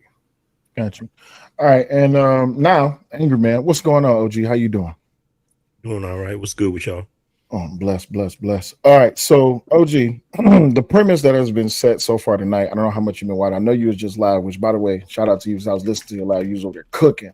But the premise that is set is we talk about identity when it comes to the Black community. We're talking about politics and how one and the same, they are tied to each other. As we look at Miss Sears over in Virginia, she was specifically was not supported by Black people, which is only like 10%, but they supported the white woman, Miss Spanberger, because she was a Democrat. So that is the premise that we're working with. And on a historical level, we're trying to really just divvy in as to why it is that within the Black community, we have only voted or we have only stuck with the notion that Black must be with Black when it comes to relationships, when it comes to marriage, when it comes to topics, when it comes to politics. So now we're here with this, and you missed the first question, so I don't want to waste time and go back because I wanted to stick you with this one. You okay with the premise so far? Yeah. Okay. So the question is, how do historical Democratic dominance among Black voters, which is often 80-90%, influence perceptions of authentic Blackness, especially when conservative Black candidates like Earle-Sears are dismissed? And in your opinion, do you think that being Black is tied to the Democratic Party or vice versa? Being Black is absolutely tied to the Democratic Party. I don't know how the Democrats were able to do it. I know some of what they did back in the day with Lyndon B. Johnson and some of the things that he was doing in order to get curry favor with Black people. But for some odd reason, as Black people, we create traditions. And when we create those traditions, we tend to stick to them pretty heavy. So once we decide that something is a Black thing, that's what we stick with no matter what. And we rarely ever deviate from that. And for some reason, Democrat has been associated with Black to the degree that even when you have white Democratic candidates, Black people still treat them like they're Black people. This is the reason why you noticed when Biden felt comfortable enough to say that, that's the reason why. Like, it's weird to me because the moment that Trump got elected and everybody started screaming, "Oh, he's a racist," I'm like, so white Republicans are racist, but white Democrats aren't? How does that work? Thank you. Exactly. How does that work, especially when you have Joe Biden's history of racist statements? Like, it's beyond ridiculous. But like I said, when it comes to us, the easier thing to do instead of actually paying attention to politics, because let's be honest, for a very long time, Black people have viewed politics as boring. Black people treat elections like football. In other words, a lot of times they don't follow the teams. They just wait until the Super Bowl and decide who they like. You know, they wait until they see who's going to be who's running for president, and then they just pick based on who they like, not based on their policies, not based on, okay, well, what can we get from this particular person? So the Democrat Party has been inseparably tied to Blackness. And because of that, Black people feel like they're going against Blackness if they vote for anything other than a Democrat. And that's just my personal observance. Because, like, I remember being a kid, and I remember my grandmother explaining to me that you're supposed to vote Democrat. And I'm pretty sure that has happened in other Black households all over the country. Gotcha. All right, so now we get to the interim part. I'm gonna do the interim part, which is going to be the reading of the super chats, and then we're going to get to the open banter and pushback, where y'all just have the floor. Again, I am not here to participate as a panelist. I am just a host. So let me catch all of the super chats. Let me start where I stopped at. Right here. Edelman Williams with $2 says, "This is too liberal arguing. This is funny." Aaron Toulouse, appreciate you for the $2. He says both parties are trash. Don't trust them. Don't trust them. Rent them. Absolutely. Edelman Williams $2 says, how will no tax on tips affect the Black community? I'm glad that you asked that. That's going to be one. That's actually one of my questions. Would any of y'all like to answer that really quickly before I move on? I mean, that's a game changer, because if you're not going to have your tips taxed, then your income automatically goes up. You know, it's a simple situation. And then a lot of these, you know, restaurant places, these service places have automatically, even if they cash tip, they put it in their paycheck so it automatically gets taxed. It's a hustle so they can save money on the front end while not having to pay anything out on the back end. So yeah, no tax on tips will absolutely help people keep more money in their pocket. Absolutely. That's why Kamala copied it. Yo. Yeah, that's I didn't want to say that. yeah, that's definitely gonna increase people's income. No tax on tips and no tax on overtime. I remember my father, like, he used to work overtime all the time. In fact, he ended up getting a settlement because they wasn't paying him right with his overtime. Yep. So not getting taxed on overtime and not getting taxed on tips would definitely help. It would help anybody at the lower level, as far as the economy. Right. Sharon and Ami, y'all want to chip in real quick? Yeah, I think it's funny that the only time we want to say something about black politicians saying something about black vote is Biden and I guess maybe Hillary when she pulled out the hot sauce. What did Donald Trump? What do you have to lose, black people? He was pleading to the black folks, and he don't did shit but take away from black folks. The problem is that one person, respectfully, Sharon, is this about? Wait, hold on. That's the open banter part, which I'm gonna let you have that. But do you want to answer to the super chat right quick? The no tax thing is kind of on the tips is kind of new. For many years, ain't nobody report they goddamn tips. I ain't never seen no strip at the IRS. I don't think that was for strippers. So are we going to be genuine, or are we going to be foolish when it comes to things that actually Sharon is money? Speaking for the black community. You got to understand how. Oh, I'm sorry. Yeah, so right. the black community, anytime they get tips, they got this Twerkles the Wonder Thought along with Cinnabons on a satellite stage. That's where we at. We talking about the strippers at the Pank. That's who the black people are. Okay, cool. My bad. I'm new here. It's crazy. OG, if you don't know Dave, OG, if you don't know Dave, that's Dave. No, I actually know. I know Dave. If I'm not mistaken, you're the same Dave that I've seen on numerous clips cooking the shit out of people. Literally. Absolutely. Pleasure. I love your work. I'm a fan. I'm a fan of yours, bro. Like real talk. You, sir. Real talk, man. EBT community, I rub elbows with the best of them. Hey, that's two men that I cook on the daily is on the same panel. That is awesome. Oh Lord, that's the open banter. Hold on. You can't cook at a sushi bar, homeboy. Bro, check this out. Your every time you make a meal, your only thing you do is toss salad, brother. You ain't cooking nothing with jelly and syrup. Exactly. I'm the answer this super chat right quick so we can move on. I know this open banner about to be crazy. Go ahead. It'd be a significant game changer. Listen, money was coming up short from when I remember when my sister was going to SMU. Money was coming up short for her tuition funds from her scholarship money. You know, it gets you close. It makes ends meet close enough that they can wave at each other, but they don't quite touch. So, you know what I'm saying? She used to serve at Shoney's back in the day. And that chick made out like a fucking bandit. She was bringing so much fucking money home. You know, I was like, so the tax on tips for anybody that is in the service industry, saying, and they're worth their weight in salt, or their weight in gold, however you look at it, they are going to benefit significantly by being able to pocket all of that tip money. That tip money is usually actually more significant than the hourly rate. That tip money is what they eat off of. That tip money is what they, you know what I'm saying? And as for overtime, no tax on overtime up into, I think the limit is like $12,500 per the individual. Yep. 25,000 for married, filing joint, or head of household. Yep. So, you know, an extra 25. Look, if you don't want $25,000, I'll take yours. For real, gladly take it immediately. Shout out to the wife, Modcast Brew $2. She says, "Why a black businessman got to be a jailbird?" Yeah, well, people hate on successful black businessmen. Never been to jail a day in my life except to visit my dad, who was a cop. See, there we go. Bishop J. Jermaine says with $10, says, "Salute, Cellulite and Dave. Appreciate you stopping by."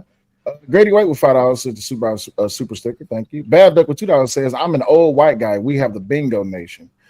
Aaron Two Lakes with $2. That's crazy. Aaron Two Lakes with $2 says, why do y'all defend these parties so much? That's gonna come out in the open banter. I know it is. Young Kill Minati with $10 says, salute, brother. Salute to you. Appreciate you. HQ Reaction $2 says NAACP has never endorsed Republican. That's a lie. NAACP endorsed Senator Byrd. Senator Byrd was a grand cyclops in the KKK. So try it again. They supported him with $10,000. I already covered that. HQ Reacts for $5 says Republicans don't stand for nothing except fate. Not cool with most black folks. That's crazy because the Republican Party was started by black folks. Bilenko with $10 says Sharon doesn't even sound like he believed the stuff he's saying. That's going to come out in the open banter. My Casbrew with $10 says y'all manifest everything except for your own destiny. Stop begging and take it. Preach. Ooh, You must have read my book. I got a quick question for you. Actually, she's pretty mad at you about that book because you didn't send the book yet. She was like, "Yeah, make sure you remind him I didn't get my book yet." Okay, make sure I get the address. I'll send it out tomorrow. I got you. You say you got a question? I got a question for you affluent YouTube gentlemen. Do these super chats qualify as tips? Technically, No. yes. No. Actually, no. Not They in the don't? tax code. No, Not in the they tax don't. code, they don't. Damn. No. And the reason why, look, bro, I was on it. I had a whole conversation. I bet you were. I had a whole conversation. That's why I asked. Look, I had a conversation with my CPA about it, and she said, "Well, you won't. It won't classify as tips because technically we're not in the service industry. Absolutely. So because we're not in the service industry, it counts as income instead of just tips." All right. HQ Reaction $5 says Repubs only talk about what they don't want, never what they want. It's always we don't like this or that. Never I want clear air, free lunch, etc. HQ Reaction $2 says who works for tips a small few means nothing for most. You'd be surprised. Wow. That is the most ignorant statement I've heard tonight. Crazy. There are so The many people service that are in the industry is huge. Shit. There's a thing called the hospitality industry. So that's hotels, restaurants, like barbers, stylists, nail techs. Like, what are you? This is why nothing is more dangerous than ignorance in action, and this is why Democrats get over. Yeah, and by the way, HQ, you probably feel that way because you're probably one of those black people that don't tip people. Dang. Probably. Sound like a bird every time HQ show up. Cheep, cheep, cheep, cheep, cheep, cheep. That's Dave, you wild for that. all I do know it shows what people really feel about black folks when you just let them talk long enough. Hey, Reckless, I see you. You can't do that, Sharon. You can't do that, bro. We as black people have a right to critique one another. Stop it. Yep. Stop it. Yeah, One second. I don't. One second, really quick. Reckless, I see you in the back. It's exactly 4 minutes and 30 seconds before I open up the wide open panel. But if you want to hang in the back until then, you can. You're more than welcome to do so. Last super chat is from HQ Reacts for $5. Says tax on overtime phases out drastically after $12,500. The cost of food offsets any gain there, and it's only a deduction. You don't see it in your pocket. Appreciate you. Project VO Pod with $2 says, here's a tip for you, Cellulite Podcast. Appreciate it. And then lastly, Mine Casbrew with $20 says, First Step Back 2018, bipartisan criminal justice reform signed by Trump, reduced mandatory minimums, expanded early release, released thousands from prison, 90% to 90% black and brown folks, addressed over incarceration and black communities. Now, gentlemen and ladies in the chat, now is the time for the open banter. Again, I am not here as a panelist. I am just here as a host. So, gentlemen, y'all have the floor for 5 minutes. Go ahead, Sharon. We know you got some goofiness to say, so you might as well just go ahead and get it out. We're waiting with bated breath. It's a lot to cover, and it moves so far that I kind of forgot my original thought when we was first bringing up the conversation. It's just that lady, as accomplished as she is, she's awesome for all the things that she has done. But she was a fucking nutcase. Like, let's be honest. She was crazy. Who was as a hell. nutcase? What lady? Miss Sears. Oh, Winsome Earle-Sears, you're saying she's a nutcase specifically? What makes her nuts? I'm trying to learn.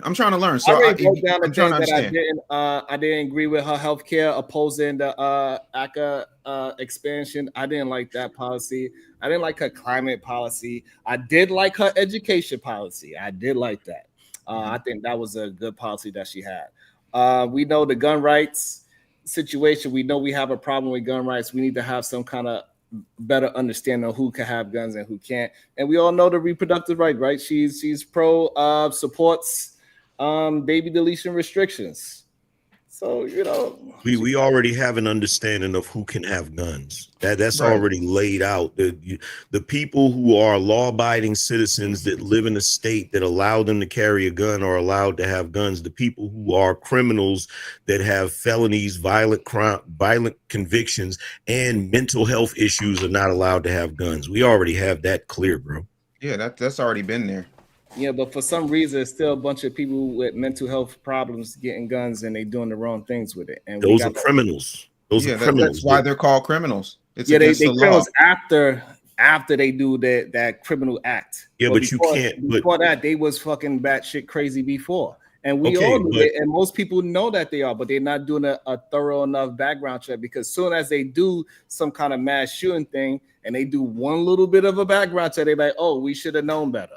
Oh, so you're gonna show me right now a statistic that shows that the majority of people that have went crazy and committed some type of wild crime with guns, their gun they had was a legal firearm that they purchased legally. Yeah, most of them were legal firearms. Yes. Where's that stat at? I need a source, brother. Every time when one of these mass shootings come out, the gun is usually legal. It's not a bunch of illegal guns going around in these mass shooting cases. You rarely hear that it's a illegal gun. Okay, so you're pointing out mass shootings, but there's only one problem with that, because it's really clever how y'all do that. Y'all love to point out mass shootings, but you know what doesn't qualify as a mass shooting?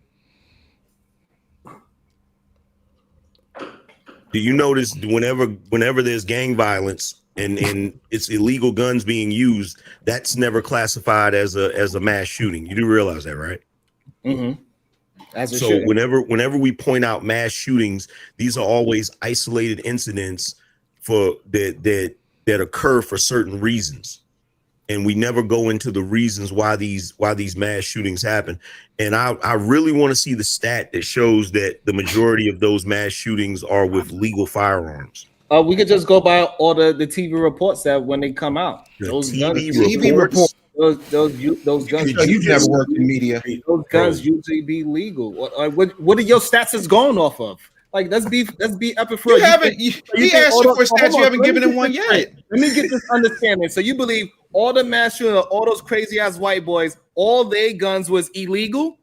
I want you to name in the past year. I want you to name in the past year. I want you to answer my question. I want you to name in the past year. You haven't answered his question first. You said, brother, you said, Sharon, this is what you said, brother. This is what you said. Sharon, this is what you said. This is what you said, brother. This is how conversation works. This is what you said, brother. You said all of these mass shootings. How many mass shootings do we have per year, Sharon? The most in the world, 1,600. You said the most in the world. In the world, we also have the most guns.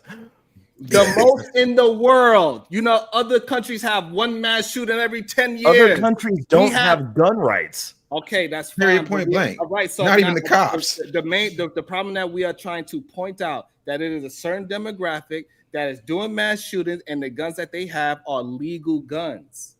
Sure, but question. You just one quick haven't question. showed me the statistic for that, brother. He doesn't know any statistics. He just told you he got it from the TV. There isn't one. Whatever the magical box tells him, he bees. Well, no. There's two sides to the story, and you guys leave out one side when you argue. This is crazy. Those guns are legal guns that normally those kids' parents own. Yeah. And I would say the same thing could go for the shootings in the hood, where you got generations of gangsters living in a house. There you go. And see, difference being in the hood scenario, the parent's the one who handed them the gun and said, go handle business. And here's the thing, bro. That's the reason why I was asking him for the stat. Yep. Because if he pulled the stat, it would show the details, but he's telling us based off of a spin. You're telling us what was said on a news outlet where they're going to spin it a certain way because you have so many agendas for gun control. I don't have no agenda for gun control, but I do know that this The man. information you're getting has a spin, Hold Sharon. on. I do understand that this man just said that the guns were legal. But they weren't Legal purchased by versus the full person that did the compliance is two shooting. different Did he things. say it? Yes or no? Wow, we're yelling. So Yeah, we're going with the man. Wait, You're hold on you're for a saying second, that guys. Wait a second, Someone guys. else- Wait, Yeah, hold right on now. for a I second, don't y'all. believe the Hold gun on is for a second, legal. y'all. I don't Hold on get for a what's the second. problem. Hold on for a second, y'all. We gotta show Sharon some grace. He's having a nigga moment. I'm gonna need you to calm down, Sharon. I need you to calm down, brother. We trying to have a civilized discussion, and look, we got a white guy up here now. Now you definitely can't have no nigga moments. I need you to calm down, brother. By the way, everybody, this is now the open panel portion. I told you I would open it up at an hour and a half. I know some people got some other things they got to get done, but the most important thing is that this is an open panel show. So for those, She's your queen to be, a queen to be forever. Oh Lord.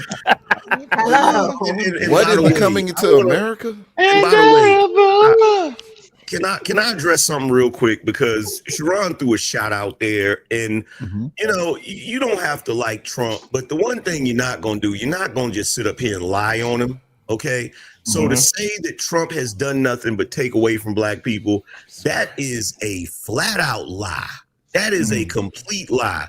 So number one, in his first administration, and Raw G brought this up, he literally signed the First Step Act, which got thousands of people out of prison, 90% of which were black. Okay, 90% of which were black, not to mention the countless black people that he has pardoned because they did not have violent crimes. They had, you know, all of this crap that comes from the 94 crime bill, which your homeboy Joe Biden drafted, and Bill Clinton, a Democrat, signed in the law. Okay, not to mention the fact that when Barack Obama was in office, he increased the funding to colleges, but he took away the specific money that went to black colleges. So when he spread out the money, black colleges got the short end of the stick. Donald Trump changed that. He increased the amount to $250 million, and he changed the stipulation to where they didn't have to come there once a year to reapply for it. They only had to come every 10 years. Not to mention the fact that he created opportunity zones, which there were a lot of brothers, one of which I think was Earn Your Leisure, that was up here explaining to people how they can benefit from opportunity zones. There are numerous things that Donald Trump has done, not to mention that in that last election, not the recent one, but the one with him and Joe Biden, where Joe Biden won the election, right? He actually was proposing, what was it, $500 billion to invest into the black community. So what are you talking about? He hasn't done anything for black people. Not to mention, you're in New York, bro. Anytime they have a discussion with anybody that worked for Trump in New York, whether black or brown, they have nothing but great things to say about him and being employed by him, bro. What are you talking about? What they say is that they didn't get paid by him. If you My God. Those are contractors dealing in Florida. You're not talking about New York. You're being very disingenuous right now. Because I am a contractor and I do know, right? So he didn't pay you. So Donald Trump didn't pay you? you. Did Donald Trump not pay you? That's what I thought. Moving on. Angry man, how you feeling tonight, bro? You good over there? I'm good. I'm just trying to figure out why. I'm wondering if Sharon is being paid by the y'all get this little beehive type mentality. It's not a beehive. We're asking for specifics. We're just asking for specifics. Wait, hold on, wait. Excuse me for 1 second. And try to make it about. Y'all try to make it about now it's about me. You brought up some contractors that he brought up, and then now all of a sudden, because I say I'm a contractor, I'm in the contractor business, and I speak to people in the contractor business and know what he did. One. Not paid contractors. Name one who got stiffed by Donald Trump. As if I said I was the one that didn't get paid. You said you speak to contractors. Name one that you spoke to that said Donald Trump stiffed him. Maybe you saying something that's better. Go ahead. Name, All right, so you hold said on, you hold on, speak wait, with wait, hold on contractors. for Name one one that second. Donald Trump stiffed that you spoke to. Hold on for 1 second. I Well, have Mike, to ask everybody. I have to ask everybody that's restreaming. Did y'all post the StreamYard link in y'all chat so other people can join as well? I don't want because I've been reading people from Sharon's chat. They're saying that Sharon is here to get teamed up on, and I don't want people to think that Sharon is up here fighting by himself against everybody. So did y'all post the link in y'all chat? Because other people is welcome to join. I just want to make sure that everybody does. No. See, here's the thing about that, right? Yeah. I was talking, by the way. So here's the thing about that.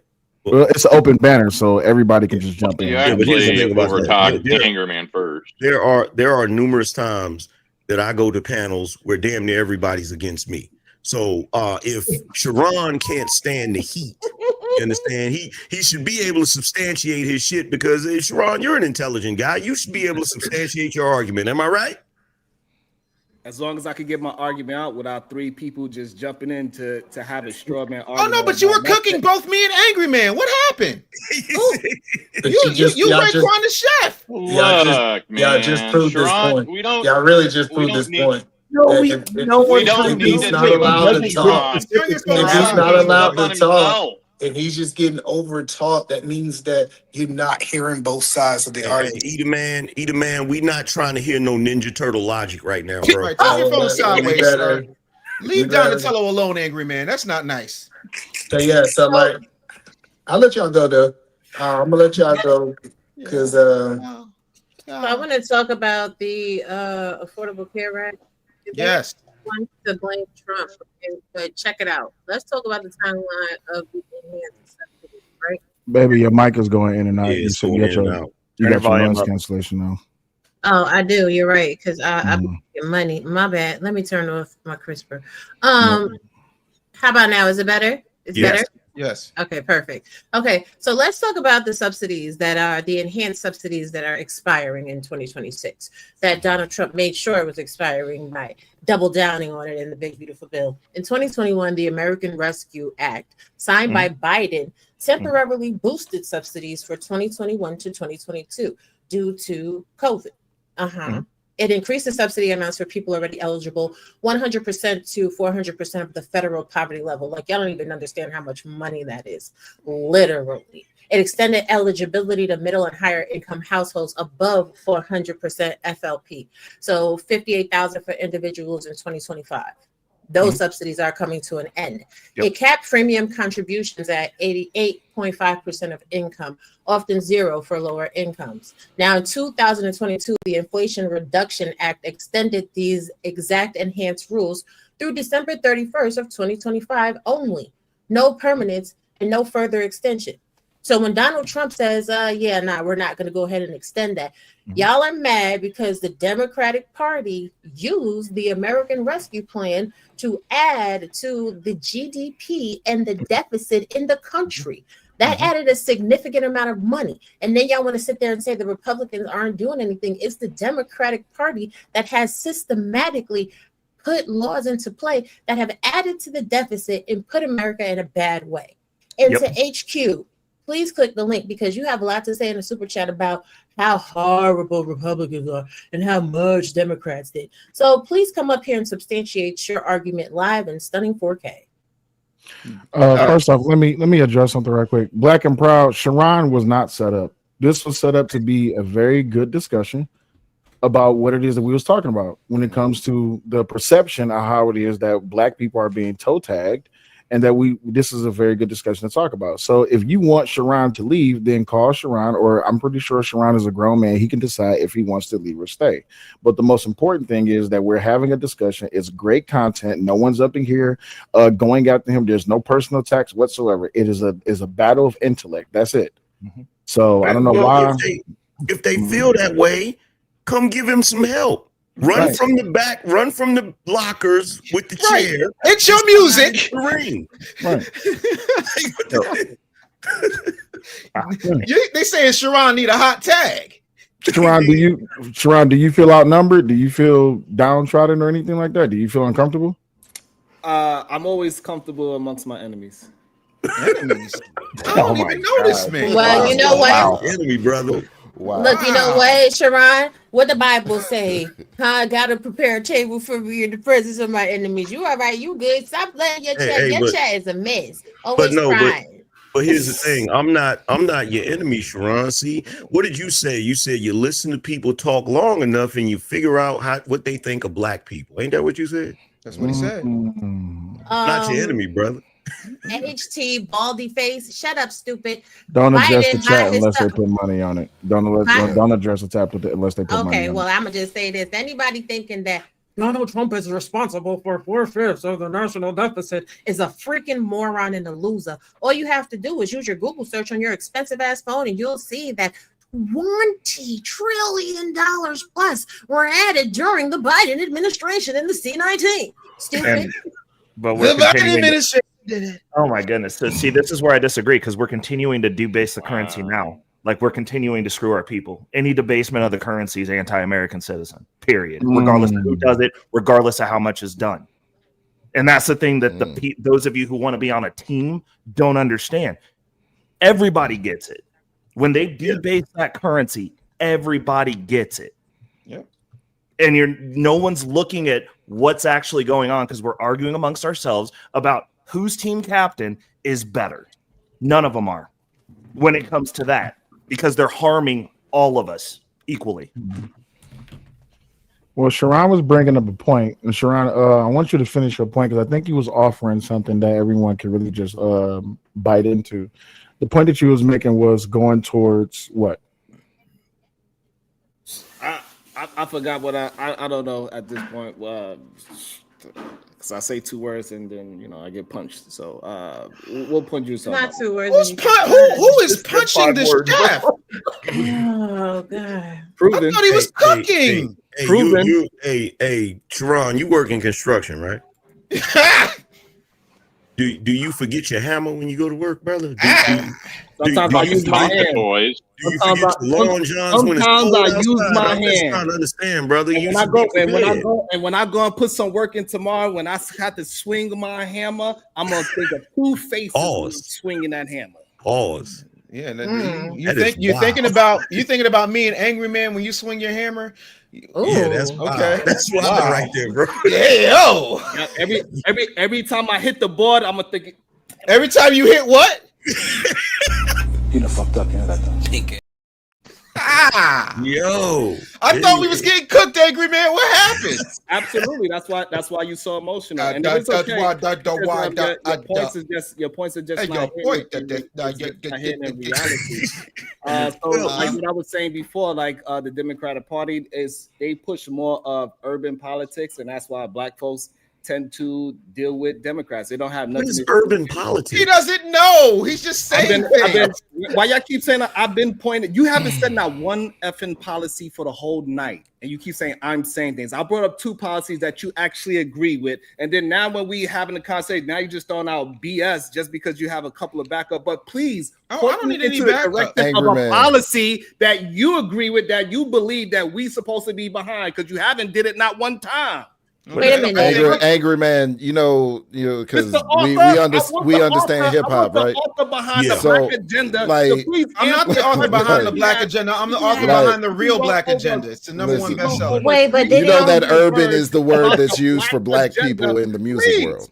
He doesn't know where the word urban came from. It came from radio, because white people were having a hard time selling black radio, so they changed it to urban, because that was easier to get past Coke and Pepsi and Exxon and Mobil. But again, you're using a term that you don't even know where it came from. Point me to a policy, sir. But opportunity zones are a policy. Let him point to a policy. Let him point to one, please. Opportunity zones. That is a policy. Mm-hmm. It is. And tell me why it will help black people. Go ahead. Because if you have the opportunity to be able to build businesses that will support the black community, because damn near, by and large, your words, not mine, when we're in densely populated urban neighborhoods, they're not set up like Little Italy and Koreatown and all those other places. And so to be able to thrive under black-owned businesses in those places. So you're saying the same community that is in 19% poverty, like what you said, is going to be the one that's going to buy an abandoned building, put millions of dollars into it and fix it up and turn it into I did not say that. I said that entrepreneurs like my no. Because that's what an opportunity zone is.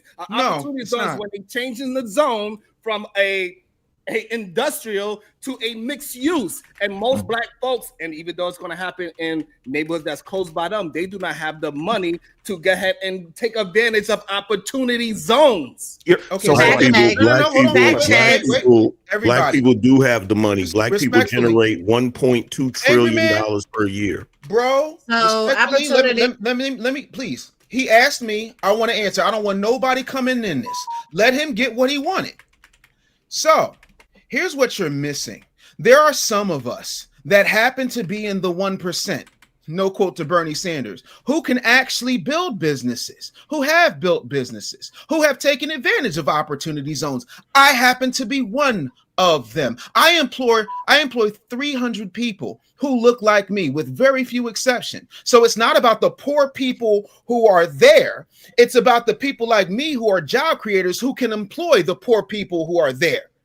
That's how that works. But you're a contractor. You should know that, Chef. So the problem is right now you bringing it into your personal life, but your no, you just said who and what policy. I answered the policy. You said it didn't work that way because the poor people couldn't afford it. I told you it's not about the poor people affording it. It's about people like me. I didn't say me specifically who can employ people. Answered your question. You have to be able to follow a train of a conversation, sir. Just because you are one person that is black that took advantage of a system doesn't mean that majority of black folks it's not for the majority. Nobody said that it was, but the majority benefit from when you create jobs. You're moving the goalposts too. I'm not moving the goalposts at all. I'm not moving the goalposts at all. You refuse to listen because you would rather jump off at the mouth. Hold on. I did listen. Right here. And again, you're not in the business of listening. About opportunity zones. You cannot. This is crazy. You cannot talk about the 1%. I am talking about the 1%. Name me an employer that's not in the 1%. Name me a major employer that's not in the 1%. 1% because those people employ the poor people who aren't making enough money that you're talking about. 1% of America do not support the 99%. Oh my God! How do you think all of these things are happening? It is not by it is not by the 1% pay 25% of the taxes alone in this country. Where did you get your finance degree from? The problem is America been trying that for a long time. It has not been working.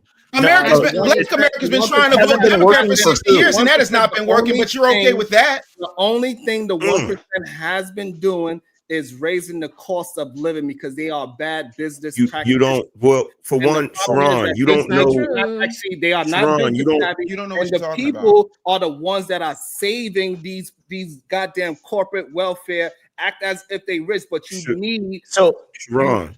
That's another issue, though. That's a separate issue. Not what we're talking about. It is not a separate issue. It is the same issue because he's bringing up the 1%. When I'm talking about, I'm not bringing up the community. You said, "How does that benefit?" I answered your question. When you say, the fucking black community is about the whole count. So, but Tyrone, when you're saying the 1%. So he went Howard Dean. He said, "Let him finish his sentence." I do have a legitimate question for you. To bring in the 1% has nothing to do with the black community, and we trying to get us to move out of poverty. Because are you saying there's no black people in the 1%? Can you land the plane, Sharon, so we can ask you questions, please? So here's the thing. Let me just say this real quick before y'all get back to cooking. What Sharon doesn't understand is the Opportunity Zones 2017 Tax Cuts and Job Act actually incentivize investments in distressed areas, many with high black populations, championed by Republican President Donald Trump and Senator Tim Scott, Republican, and it attracted $75+ billion in private investments, creating jobs in urban areas. Trump called it one of the greatest programs ever for black workers. In fact, pre-COVID, black unemployment hit record lows, 5.9% in 2019, and home ownership rose to 47%. I just want to point out. Here's the thing, Raw, that I'm trying to clarify with Sharon if you'll quit having the conniption. Number one, you keep throwing out the term 1%, but you don't know the people that you're talking about, Sharon, is actually 0.0001%. Y'all talking about I didn't do that. He did. He brought it up. Wait, I was trying to do what what he said. This is what he said. Hold on. This is what he said. This is what he said, right? I said it. I was trying to rebut him. This is what he said. This is what he said, bro. Listen to what I'm saying. When he was talking about the opportunity zones, right? There have been countless brothers on the internet when that happened that was schooling other black people on how they can take advantage of those opportunity zones.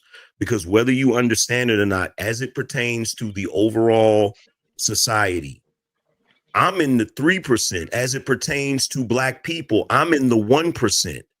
So it's people like me that are able to take advantage of opportunity zones. You don't have to be super rich to take advantage of opportunity zones. The entire point of what he's saying, which is crazy to me, because you're the same type of dude. You and other people like you will complain about gentrification. But at the same time, when black people have the opportunity, when black people who are in the position to have the opportunity to purchase these properties or purchase these businesses and actually employ their own people in those neighborhoods, you're sitting here saying it doesn't matter because the poor person can't do it. That doesn't make sense, bro. And the reality is, I think a lot of people in the community don't read. I think to Ray De Niro's point, a lot of people don't really understand the economy because they're not economists. In order for wealth to transfer from the 1% to the rest of America, there has to be employment opportunities. Those employment opportunities have to be incentivized. Otherwise, the wealthy have no real reason to create jobs within the sector. Now, for people that want to sit there and attribute Trump's success to Biden's presidency, also don't understand civics. The statistics that were garnered in 2020 were actually the remnants of the Trump administration. This is how it always goes in civics. The years after a president's presidency are because of the former president. Joe Biden didn't actually take over office until his inauguration in 2020. He was the president-elect. The policies that preceded him were Donald Trump's, just like the policies that Trump had to walk in and write all of those executive orders to eradicate were Biden's policies. So, I mean, a lot of people on social media platforms are just simply talking. You're not economists. You don't have degrees in sociology. You're not anthropologists. So you're just putting out your opinions, and that's cool. But when people give you actual facts, like just take a moment, hit up Google, hit up Grok, hit up Chat GPT, and learn something. Educate yourselves. I'm mute. You good there? So the problem is that we're talking about what's going to be good for black. Opportunity zones for anybody.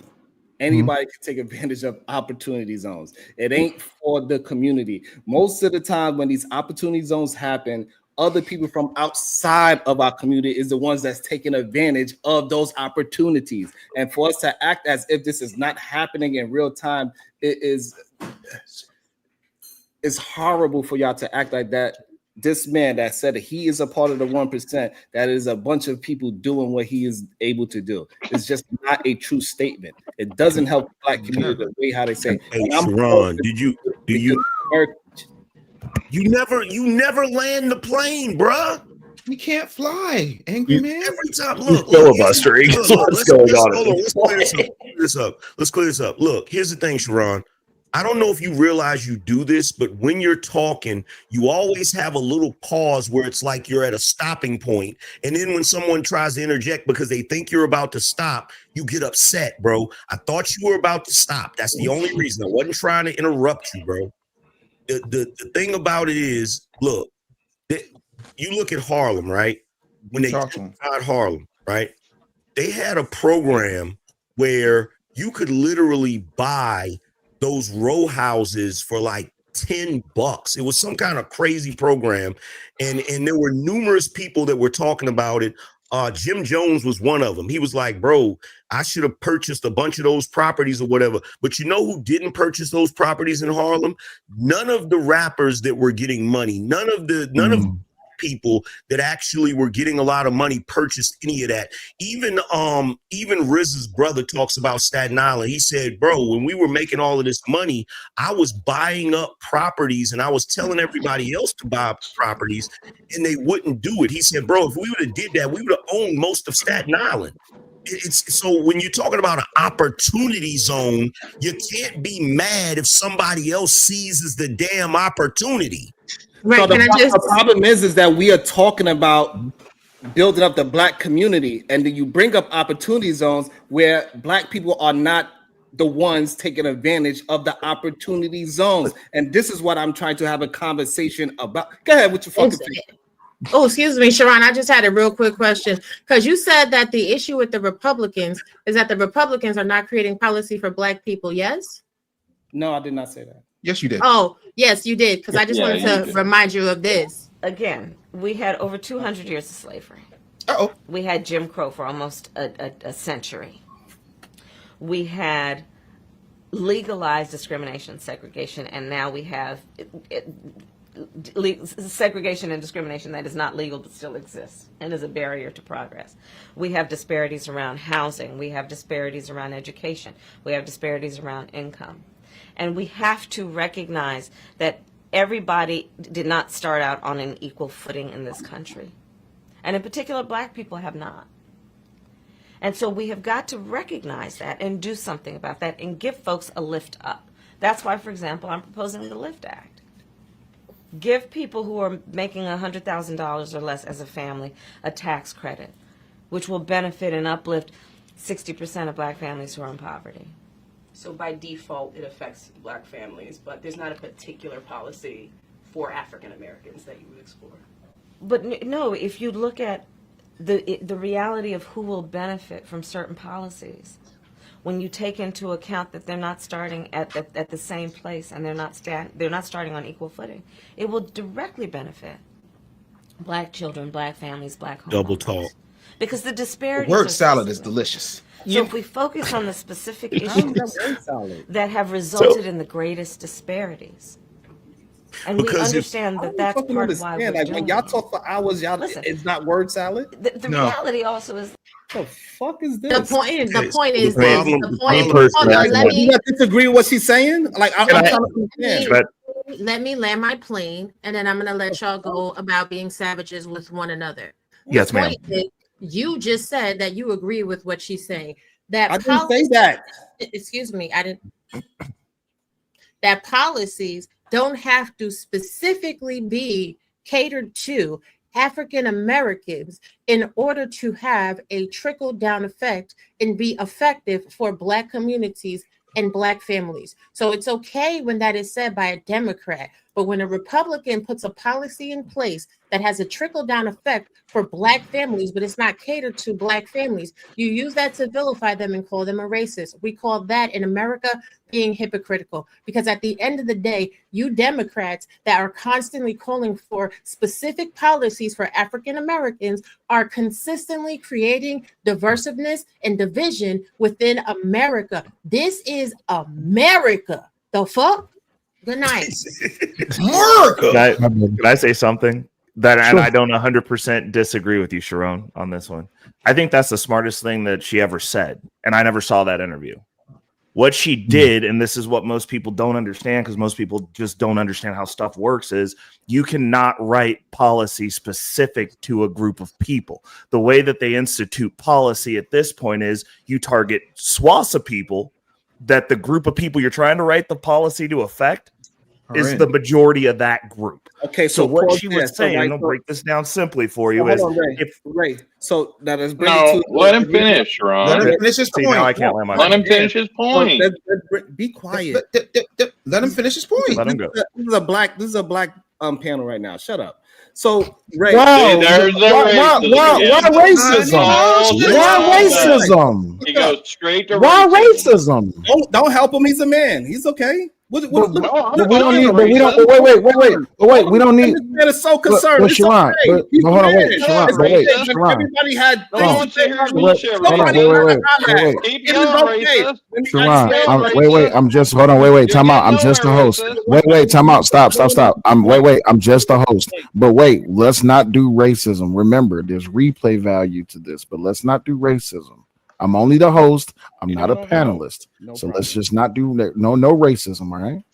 So Ray, the problem is that he was the one that brought up the opportunity zone, right? And the opportunity zone does not affect the black people, right? Because only the 1% of black folks is the ones that's going to get involved. So therefore, the opportunity zone, right, according to how the policy is written, it helps a certain group of people. And this is the problem, that men like him are not understanding that policies affect a certain group of people the way how it was written. Okay, Sharon. Okay, I heard you. I want you to understand that I heard you. First and foremost, there's not a men like him conversation, because the reality of it is we need more men like him. That's how we fix things. You have people who go do. You have people like Angry Man. You have people like men like him. You have people like you, Sharon, and we don't have to agree as long as we're moving forward. The problem is when you want to separate this and make it us against each other, we cannot move forward like this. We're not going to get anything accomplished as a community, if you guys want to call it a community. As a community, you're not going to get anything moving forward, and this is historical fact. No community that's successful in this country has gone about it via crying in politics. They went and built, then established themselves, then came back and bought the politicians to get what they wanted done. We are doing the exact opposite. They treat us like black people because black is a class denomination.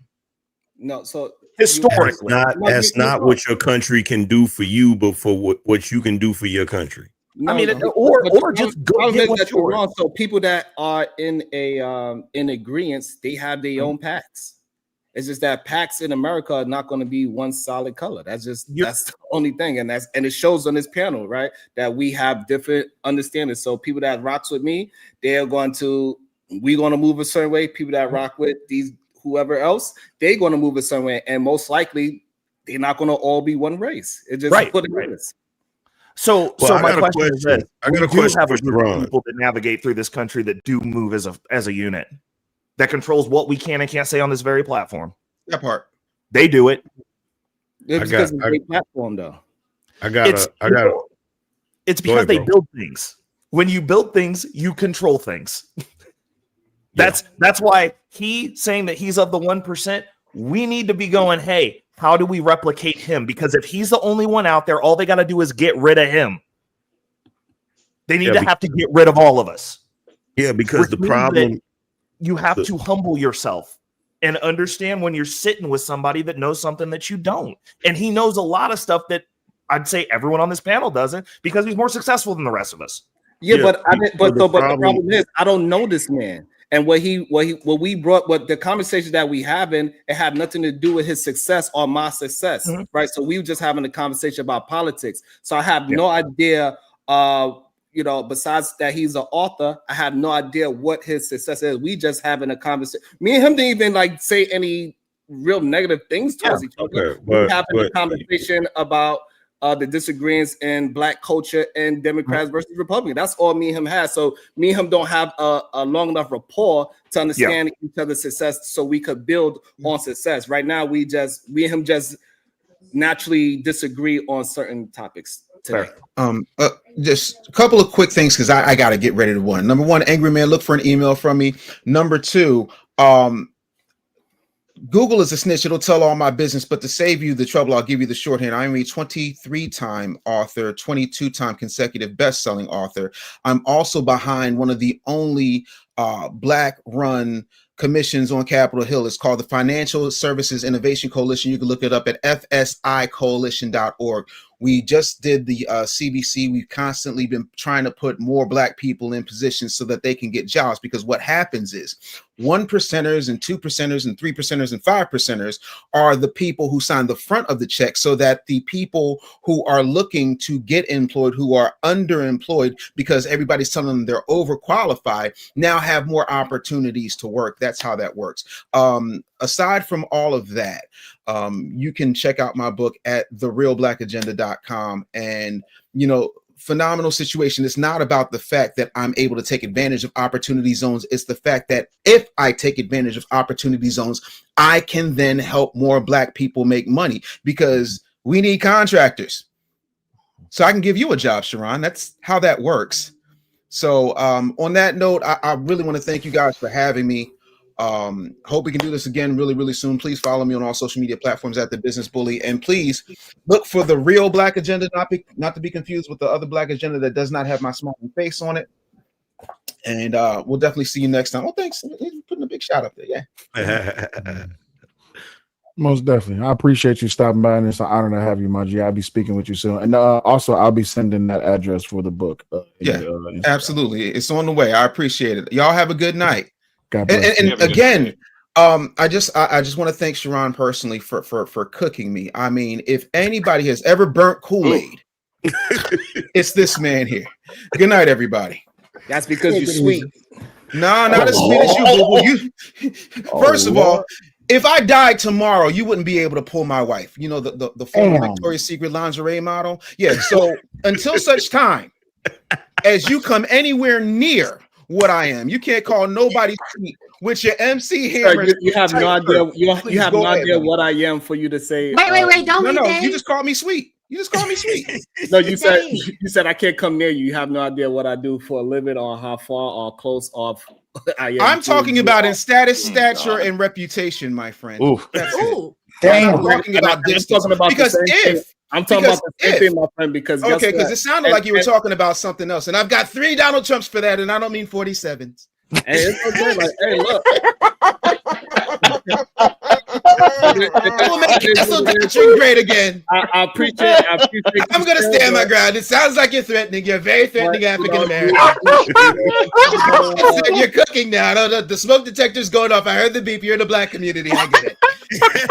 There you go. You see, you pull it out of him, right? Look, he want to be a white man so bad. No, I don't want to be a white man so bad. I'm a Black man that's actually doing things. You got to go to work tomorrow. I only be myself. I don't have to go to work tomorrow. Man to try to be funny. You have to name the white man. To be funny. Name the white man. I'm not a clown. According to Sharon, all Black winners are white men. Right. Right, so I'm trying to understand where you. I feel like so for me, I'm just not a confused person. Like your haircut, like you confused. I'm taking personal. Wow. Man, because my hair is pretty. Take your hat off. You know what I'm saying? Gotta go personal. That's what he does. You couldn't afford the taxes it takes to pay for my hair. Damn. You know what I'm saying? That's what it is. My hair is done by the #1 loctician on the Eastern Seaboard. It's Natural Centric Salon in Maryland. So at the end of the day, homie, you don't know what you're talking about. You've been weighed, you've been measured, and you've been found wanted. So if all you can do is attack my hat, as long as you can do is attack my hair, but you can't attack my tax bracket, we're not having the same conversation. Hey, listen, you probably think that you're so much further than me, but you don't know me. Oh, no, I am. Trust me. Listen, all you got to do is Google Business Bully Net Worth. It'll pop up for you. I don't mean it's not hard. Me. You just said you're so close to me. How do you know? You just said you didn't know. Hold on. So if I Google that, what's it going to tell me about your money? I don't know. You look it up. You got opposable thumbs. You're not an ape. You just act like one. What is it going to tell me about your tax bracket? Sharon, stop digging. He's trying. He brought it up. I didn't bring that money. I told you to Google. Does he not know how to Google? He brought up money, not me. What if I Google your name? What is it going to tell me about your? I don't know. Google it and get back to me. Run an expose, homie. I double dog dare you. Sharon, let it Turn the picture of the fireplace off because you are not cooking the gas, bucko. Look, wow, you do that? He came for my hair. He came for my blackness, and he tried to come for the fact that he. No, yes, you did. You said I want to be a white man. Keep up with your own conversation. Do you have juvenile Alzheimer's? Then you tried to come for the fact that you think. Hold on. Time out. Dave Anderson, I just looked up your net worth. Hey, bro, can I get a can talk because I actually have something for both you and Angry Man that I can't talk about on this platform that I really want to talk about so that we can move effectively. Oh, yeah, we definitely do because your net worth and your conversation, we need to have a motherfucking conversation. Several of them. When you free? You can hit me tomorrow. We'll make it happen. I'll make time. Okay, cool. I make time for black people who understand I'm actually for black people, not black people who want to throw insults because they can't back up their opinions. I'm back to my opinion. You did not back up my opinion. You called me sweet. You tried to act like I don't have a hot wife. When I said you was Kool-Aid, I said you burn Kool-Aid. You said no. What I said was you burn Kool-Aid because you can't cook. You did not cook anything. And I burnt the Kool-Aid and I said I'm cooking, therefore you sweet. Just because you said something doesn't mean it's factual. Like you can say that that's a fireplace, but it's not generating any heat. That's why I said you burn Kool-Aid. I burn Kool-Aid. Did you just have one teacher and a helmet your entire high school career? I'm trying Damn. Like when Sharon, can you do me a favor? Scissors, sir. Hey, Sharon, can you do me a favor? Please stop. Yeah, are you re-streaming this, Sharon? Are you streaming this? He was showboating. He's just showboating. To stop because you are allowing your people to just see because you like him doesn't mean it's not about. It's not. It has his people are all the people. It has nothing to do with. It has nothing to do with like him. It's just the fact that I just want you to like it's a slow, like when you put that chicken on the rotisserie, you just slurp. That's you right now. Man came up here and then say anything. Man came up there and he whatsoever. Sharon about to start screaming, "The hood never take a L." Right? Yeah, pretty much. But you called him sweet though. You called me sweet. You came for my hair. You came for my sexuality, and you can't afford to come for my taxes. You called yourself Kool-Aid. I did not call myself Kool-Aid. No matter how you try to move, no matter how you try to move the movement, I said you burn Kool-Aid, meaning that your skills as a chef are lackluster. I cooked you. You said you cooked, but nobody believes you. You need more people. And since you're re-streaming to your 5 subscribers, I'm trying to understand why they're not thinking that you cooked anybody. Babe, you gotta understand that it's not that he was just dropped on his head as a baby. His mom purposely threw him head first. No, what happened was his mother did him a favor. She tried to do him a favor. His mother is a generous woman. We're not going to talk bad about her because instead of telling him that he has Down syndrome, she let him believe that he was like the rest of us. I get it. Nice. This man is no. Excuse me. This man is a bronze medalist in the Special Olympics. Y'all need to stop letting this man come out here without his floaties. What is wrong with you? Show some respect to this little girl. Now, for the record, Sharon, I told you about a good few minutes ago to just stop, bro, and you still went. Look, I got to get on another show, but y'all can have it. By the way, Sharon, I'm gonna send this to you for free because you need to read it, and I hope that whoever your tutor is will be able to read it to you slowly in good syllables. No, I read plenty. Hey, have a great night. I read Thank plenty. You guys so much. I'm sure you do. You just can't read the room. I gotta stop glazing people for no reason, bro. You didn't glaze anybody. I don't. Man just took a lap, bro. No glazing, brother. He was cooking. I'm sorry. He was cooking. All he did was interrupt. For y'all.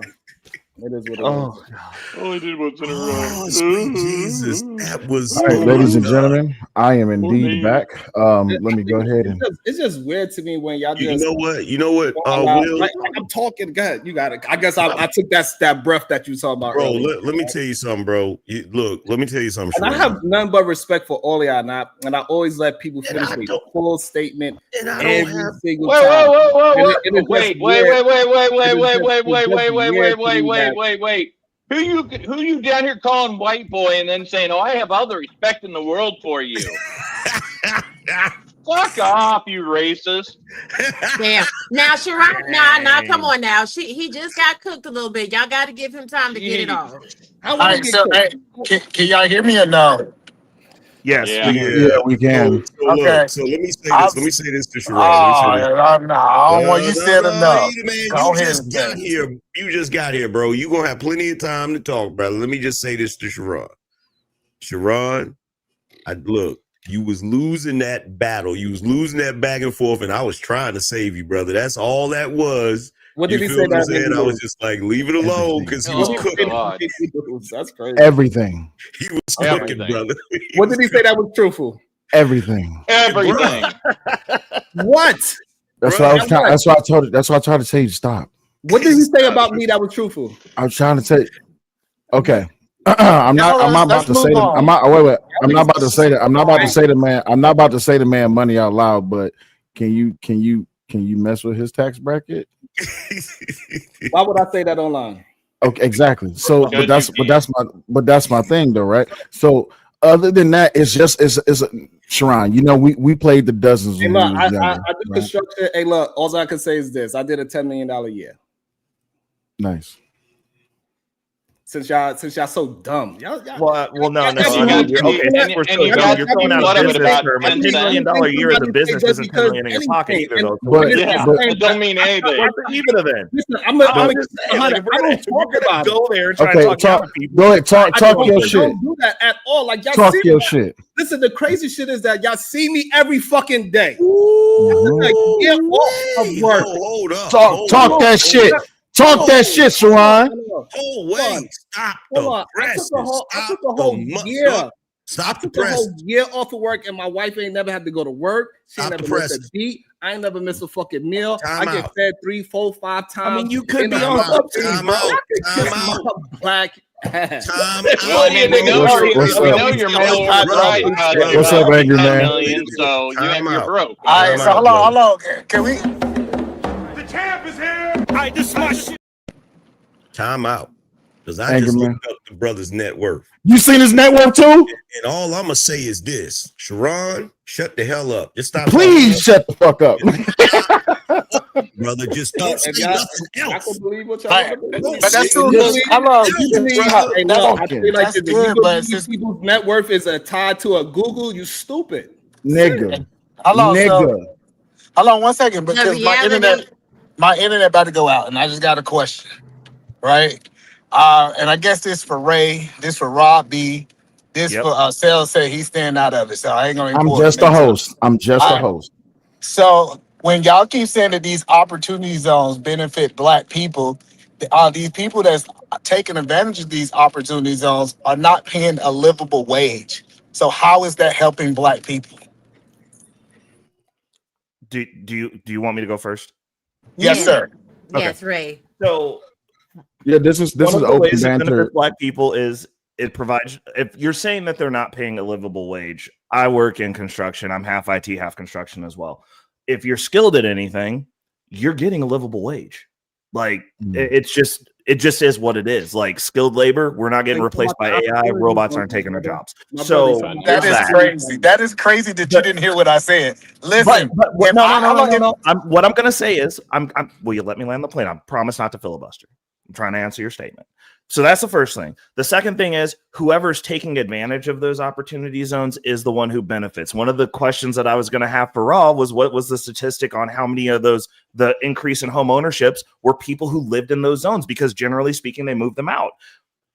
That said, not everybody gets the win, dude. Like, it's just the reality of how stuff works. There's some people that, Ray, No, Ray, what I'm telling you is, see, y'all ain't talking to no broke nigga. Listen, I know see what happened. That's what I'm saying. Not everybody gets to be like Ray.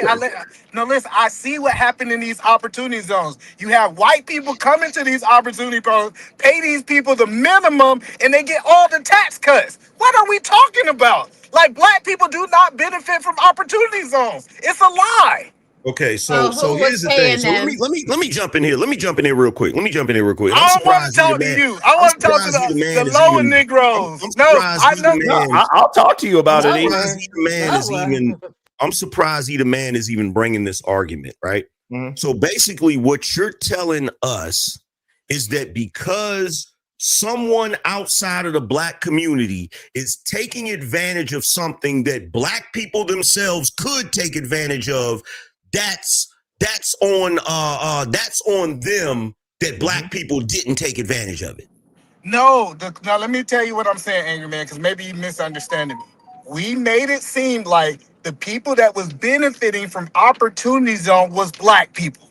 Because the question was how black people are benefiting from our opportunity zone. And then if I I looked up remember hold correctly, on. Let me finish. I promise you I'll let you rebut. And when I looked up opportunity zone, I think 70-80% of the opportunity, if not 90 in some areas, are taking advantage of white people. And you look at their wages, it's typically not making the people who live in that area can be able to afford the housing in that area. That means that it does not benefit the black people that y'all quote unquote keep trying to say it benefit. So to that, that's not how contracting works. I'm just saying, like, as somebody who's a contractor, Sharon's a contractor as well. You don't take jobs that pay less than what your time's worth. That's the first thing. So if you're bringing in a black business to come do those jobs, to provide those jobs, you're going through a contractor. Whatever that contractor pays is what that contractor pays. So if you bring black-owned businesses in, black-owned contractors, that means Sharon's paying somebody less than a living wage to do whatever he needs done, so that he can have his $10 million a year. That's his problem. Yeah, but that's not how it works. Right? But that literally is how it works. You're a contractor. That's how it works. You bid a job and you get people to do it. Ray, what you pay them is on you. What you're talking about, Ray, what you misunderstand is that you talking about in general how contracts work. And what he's talking about and what I'm talking about is opportunity zones and how that affects our community, because those opportunity zones usually are in black communities, impoverished places, industrial places. It's usually abandoned warehouses that they attempt to turn into apartments that's not affordable for the people that live there. Right. That's what did I not acknowledge that fact? I said that. Right, but when we specifically talk about opportunity zone, it's not in the benefit of black people. We know that because years and years has been going, gentrification has been going, and black people have not been benefiting off of these opportunity zones. Why are we not gentrifying our own neighborhoods? Either man asked me a question. Because we the people do not, as black folks, have because we're full of shit. And I would love to get the opportunity to freaking respond to this shit, because the argument that you're trying to make, and either man brought his big biscuit head ass in here and tried to make, is the fact that, black people aren't benefiting from the opportunity zones. What are y'all talking about? Are we talking about equality of opportunity, or are we talking about equality of outcome? Which one are we talking about? The conversation was you missed it. You missed it. You talking about something that you don't understand. Y'all interrupted me to let other people talk. We're not gonna keep doing this shit. Yes, we are. We did it all night tonight. So I guess now you're going to get it too. It is what it is. Sharon, I've been dealing with it all night. You could deal with it a little bit too. By Dave, you don't want to get cooked by me too. I could never get cooked by somebody that's confused about their haircut. He got to go to a barber. Check this out, bro. Check this out. Check this out. I'd rather be confused about my haircut than confused about my sexuality. So stop it. You don't want to stop it. Let me say what I'm saying. Let me say what I'm saying, bro, because I was on the stream when you admitted that shit. That's just a dumb argument. I was on the stream when you admitted that shit, brother. Your IQ is low. I was on the stream when you admitted the shit. So stop it. I was in Fight Club when you admitted that goofy shit. I admitted what? What did I admit? Let's not revisit that. Yo, let's revisit it. What did I admit? Because we already went through the video game. What did I admit? Everyone up here knows. No one. What did I admit? Please tell me. Let's revisit it. Let's revisit it. What did I admit? No, bad no. But again, see, you let's not revisit that. Gossip like a girl, because I ain't never say that about myself. So whatever you think that you heard, that's gossip, and you heard it from somebody else, and you think let's not revisit that. And that's the problem with a lot of you goofy ass motherfuckers. Y'all believe anything somebody else says because of whatever image that you have of me. But your image of me don't mean shit to me, bro. So first of all, you cannot shame me by saying I gossip like a woman, because I'm smart enough to know that men also gossip. So that's not specific. That's not man like. I don't gossip. That's not. Yeah, you do. Yes, the fuck you do. Yeah, you do. I don't gossip. Oh yes, you have an entire channel of gossip, brother. Stop it. I do not. I never gossip in my life. Sharon, cut it the fuck out, bro. I do not assume. When you sit on your channel, I do not. You can say on my channel, I do not gossip. Not one time. You cannot pull up one stream where you see me gossiping. When you sit on the channel and talk about what other YouTubers are doing, I ain't never in my life gossip. I ain't no girl. You are. That is the video gossip. That you do. I mean, to be fair, the video that you have pinned to Never mind. I'm stay out of it. That's gossip. It's not. That's gossip. That's what that is, brother. And look, here's the thing, Sharon. You're so used to dealing with dudes that have such fragile egos that all you have to do is say you're a girl and then they get butthurt. That's not gonna work on me, brother. Hey, can we get back to the conversation? You know you gossip like a girl. You know you gossip like a girl, so that's why it doesn't hurt you. That's fine. I don't give a fuck, bro. I gossip like a woman. I'm emotional like a woman. What the fuck does that have to do with the conversation? I'm glad that you admitted it because I don't have none of those traits. What does that have to do with the conversation? I have none of those female traits whatsoever. It's like somehow I'm pulling shit out of you men. I'm pulling it right out of you. I'm glad you telling me all your feminine ways. Guess what? I don't have those feminine ways, bro. But that's what happens when masculine is feminine. Femininity comes out. And I pull it out. What you're doing right now is what women do. I'm trying to get back to the conversation, and you are ranting and raving like a bad bitch. The only thing you're not doing is snapping your fingers and twisting your head. That's the only thing you're not doing, brother. That's insane. Can we get back to the conversation? Because the shit you say about my masculinity and my manhood is not going to hurt my feelings. You said it about yourself. I didn't say it. You take foreign objects up the ass, brother, like you do. You said that. I never said that. Whoa! I never said that. And again, see, this is what happens when you gossip like. Hold on, Will. Right now with a Welcome to hell, motherfucker! You're sitting there right now with a blouse on. And that's the problem with feminine men. Brother, here's the thing, brother. Anything that's going to stick. Here's the thing, brother. You're sitting there with a blouse on. You wear necklaces. I wear chains. Your name is a woman's name, brother. So it's stop not. playing with me. It's not a woman's name. That is a woman's name.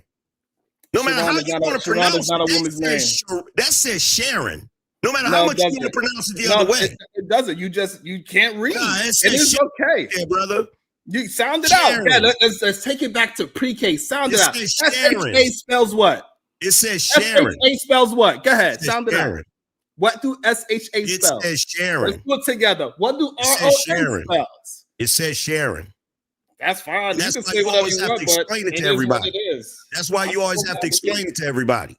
I don't have to explain it to people. you. You do. I've seen you explain it at least 100 times. Explain it to you. I've seen you explain it at least 100 times. No, I just correct people. That's okay. Yeah. That's what men do. Men do the corrections. Yes, men do correct. Why would you have to correct them? Because I'm a man, so men correct. That's what I do. Why would you have to correct them about your name, Sharon? If everybody knows that it's Sharon, why would you have to correct them? Because they need to understand how to address me. So when they address me, hey brother, check this out. If everywhere you go, you pronounce my name. If everywhere you go, it's okay. See, I'm answering everywhere you go. If everywhere you go, people keep calling you a horse, you might want to get a saddle, brother. That's you. That's you and your thoughts. It is what it is. That's your thoughts. You thinking about saddles and horses. No, see, this is what you do. Nothing to do with me, bro. Bring up shit. You bring shit into the conversation, and then when you start getting roasted, you want to get upset about it. I'm not upset. To the normal conversation. I'm saying the truth. Let's get back to the normal conversation. Can we get back to the normal conversation, or do you want to keep going back and forth? You can ask me again, but yes, I'm giving you permission to go back to the normal. You're giving me permission. Yes. Sharon, is your manhood that fragile, brother? That you have to constantly do all of this posturing?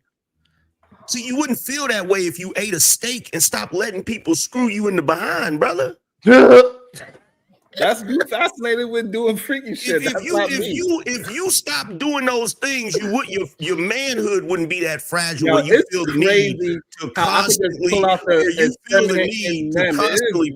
brother. It's weird to me. I don't understand it. I told you it was brother. I told you I didn't say those things, but for some reason you want to harp on it. It's shoulder pads, brother. Hey, look, just because you into Dwight Howard, it doesn't have anything to do with me. That's you. Why does your shirt have shoulder pads, brother? Why do you have on a blouse? I don't have to fake and act like I'm a man. See, that's why you wear hoodies and hats, because you want to pretend and cosplay as some tough man. I wear hoodies and hats because I like hoodies and hats. You really are. You are soft. I wear hoodies and hats because I like hoodies and hats. It's okay. It is what it is. Hoodies specific to men? It is what it is. I'm pretty sure women wear hoodies and hats too, brother. Yeah, but your clothes is specifically for you, bro. That represents your masculinity. That's why you keep bringing up clothes. You believe your clothes means masculinity. No, actually, that is your problem. See, I don't have that problem. So I can wear a blouse, a necklace, and I'm still a fucking man. But you have to wear a chain, even though it's still a necklace.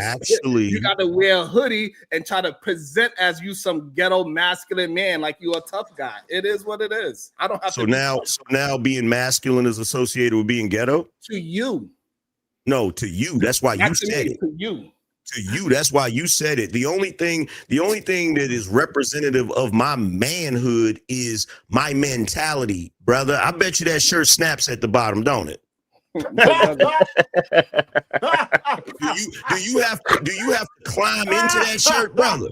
I know you want me to stand up. You want me to stand up and show you? I do not. I absolutely do not, because I don't want to see the ghostly outline of where your Johnson and balls used to be. Stop. Like, for real, because there's no way that you still have the equipment with the rabbit food that you're eating. I bet that shit has shriveled up, brother. If it's not sitting on the fucking nightstand of most men your age is the one with the ED, the ones that's eating all that beef and all that. Whoa, what's the problem with the ED? Y'all have divulged into talking about dicks. Yeah, that's what he brought up. And whether they work or not, apparently. That's what this man want to talk about. He long stroking. I don't know why he keep bringing it up. I don't know why he keep bringing it up, but that's what. But Sharon, respect. That ain't my style. I don't bring that shit up. Sharon, stop acting like you don't like talking about phallics. Oh, I don't talk about it at all. You do. And we know you do. We know you like talking about you haven't Johnson. Seen yours move in a long time. We know you like talking about Johnson. On your goddamn boxes because it's we always. know you like talking about Johnson. Don't try to act like you don't like talking about Johnson, because we know you do. I don't talk about them. Y'all do. You bringing it up? I didn't. You the one that's talking about horses, riding. You talking about the food I eat? I can't. You talking about those things? Wait, Excuse me, bitch. And maybe because you having issues in that pick that glass up again. In that department whatsoever. How many times did I ask this brother? How many times did I ask this brother to get back to the regular conversation? How many times? I gave you permission to get back to the regular conversation. You didn't want to. I give you permission. Go ahead. How many times? Try it again. This is the second time I'm giving you permission. Go ahead.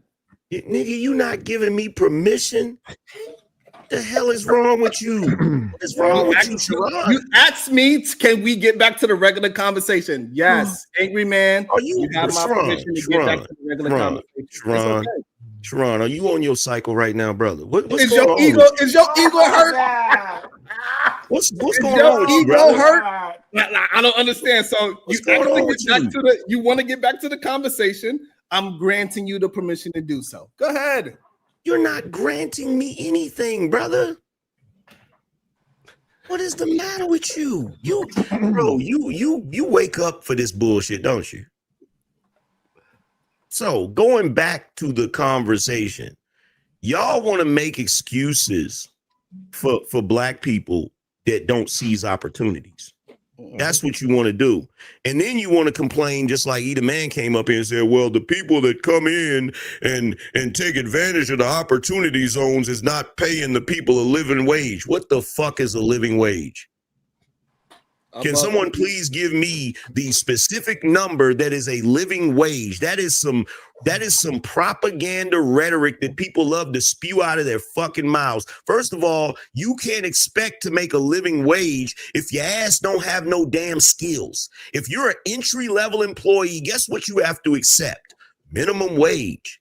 You have to accept whatever somebody's willing to pay you because you are not a skilled worker. So the problem is not that you have outside people coming into the community and purchasing certain things and giving people jobs that doesn't pay enough. The problem is you have too many people in the community that do not take advantage of programs and everything that's available to them to become skilled workers so that they can qualify for certain type of jobs. But what you want is you want black people who did what they were supposed to do, went and got the skills that they needed and pulled themselves up by their bootstraps. You want them to come back to the hood and pay a nigga $25 an hour to drop fries at McDonald's. That's what you want. And that shit does not help the fucking economy to pay people that are non-skilled workers more than their fucking worth. Right, because in order to give a livable wage, national median for one adult, no kids is $24.18 an hour. National median for one adult with one child would be $46.87 an hour. A national median for two adults, both working with two kids, would be $28.92 an hour each. And if you lived in metropolitan cities like New York, the livable wage hourly would be $38.71. In San Francisco, it would be $37.84. In Miami, it would be $28.31. In Philadelphia, it would be $25.96. So roughly on a median average of about $25. Now, the thing that makes that ridiculous is because that would be replacing the $7.25, which is the federal minimum wage right now. So skilled laborers. And guess what happens? What Raw is talking about is 100% correct. And here's the part that nobody don't exist. Here's the part that nobody talks about. Oh my God, this is crazy. She just proved the point wrong. Oh my God. No, he asked what the livable wage was. But he asked it in a way like it didn't exist.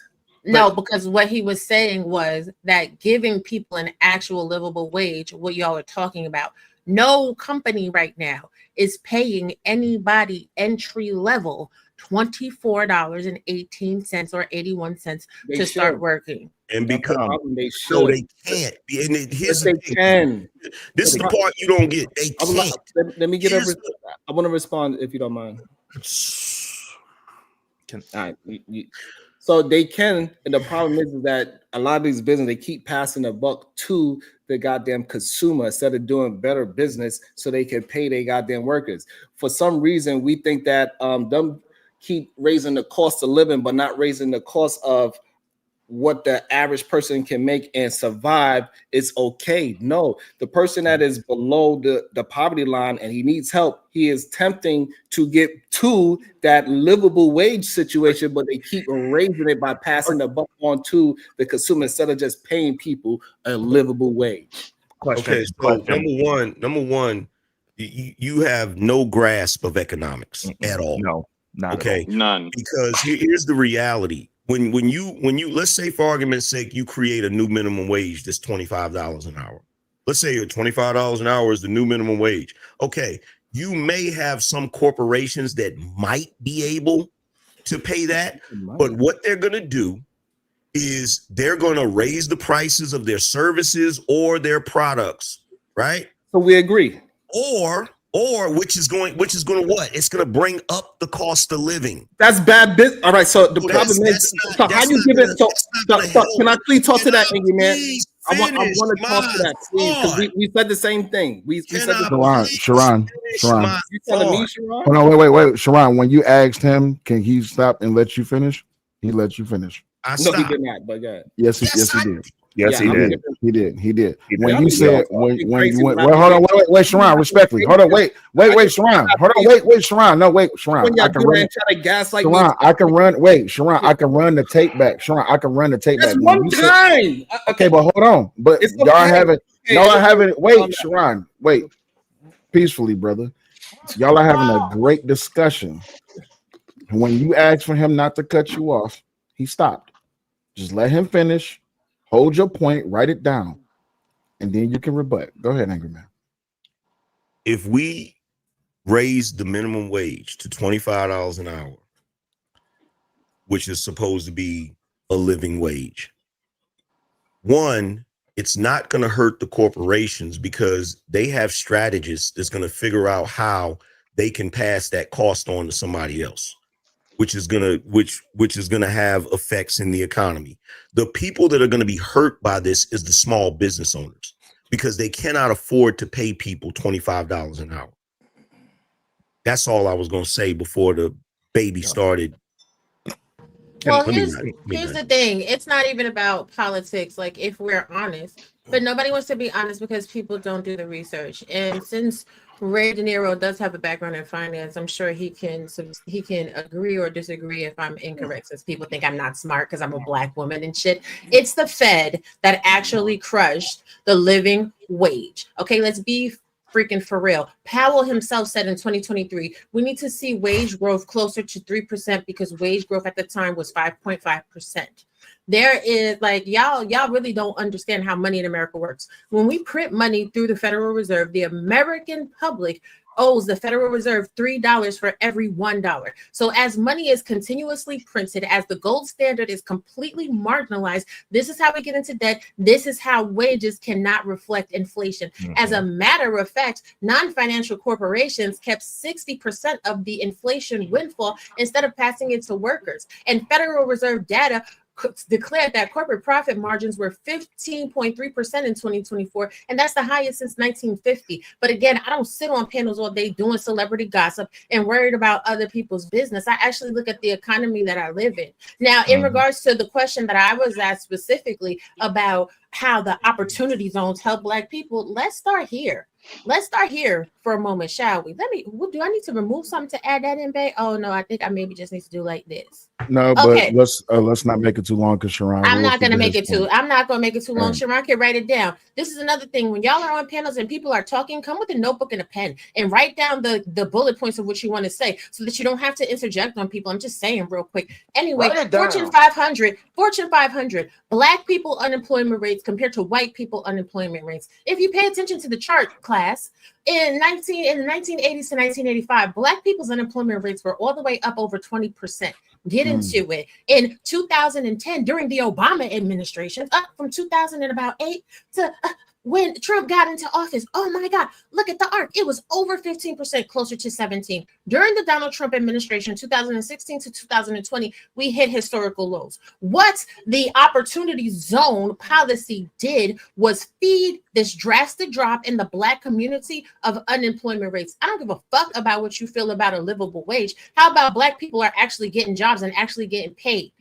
That's the problem. That's where you develop wealth. We skipped over one important thing, though. If you're getting benefits, okay, so if you're on food stamps, if you're on SNAP, and they're paying you a non-livable wage, say that part again. Say it again. Say it again. Say it again, because a lot of people didn't listen. If they were actually paying non-livable wages, you would stay on benefits, which most of the people in those opportunity zone areas were on SNAP and other welfare benefits. So if the wages were so low for every single one of them, none of them would have taken those jobs because there's no benefit. You're actually losing money going to work. Is that what supplement means? Is that yes? Yes. I want to ask Sharon, is that what a supplemental income means? So to address the things that's being said.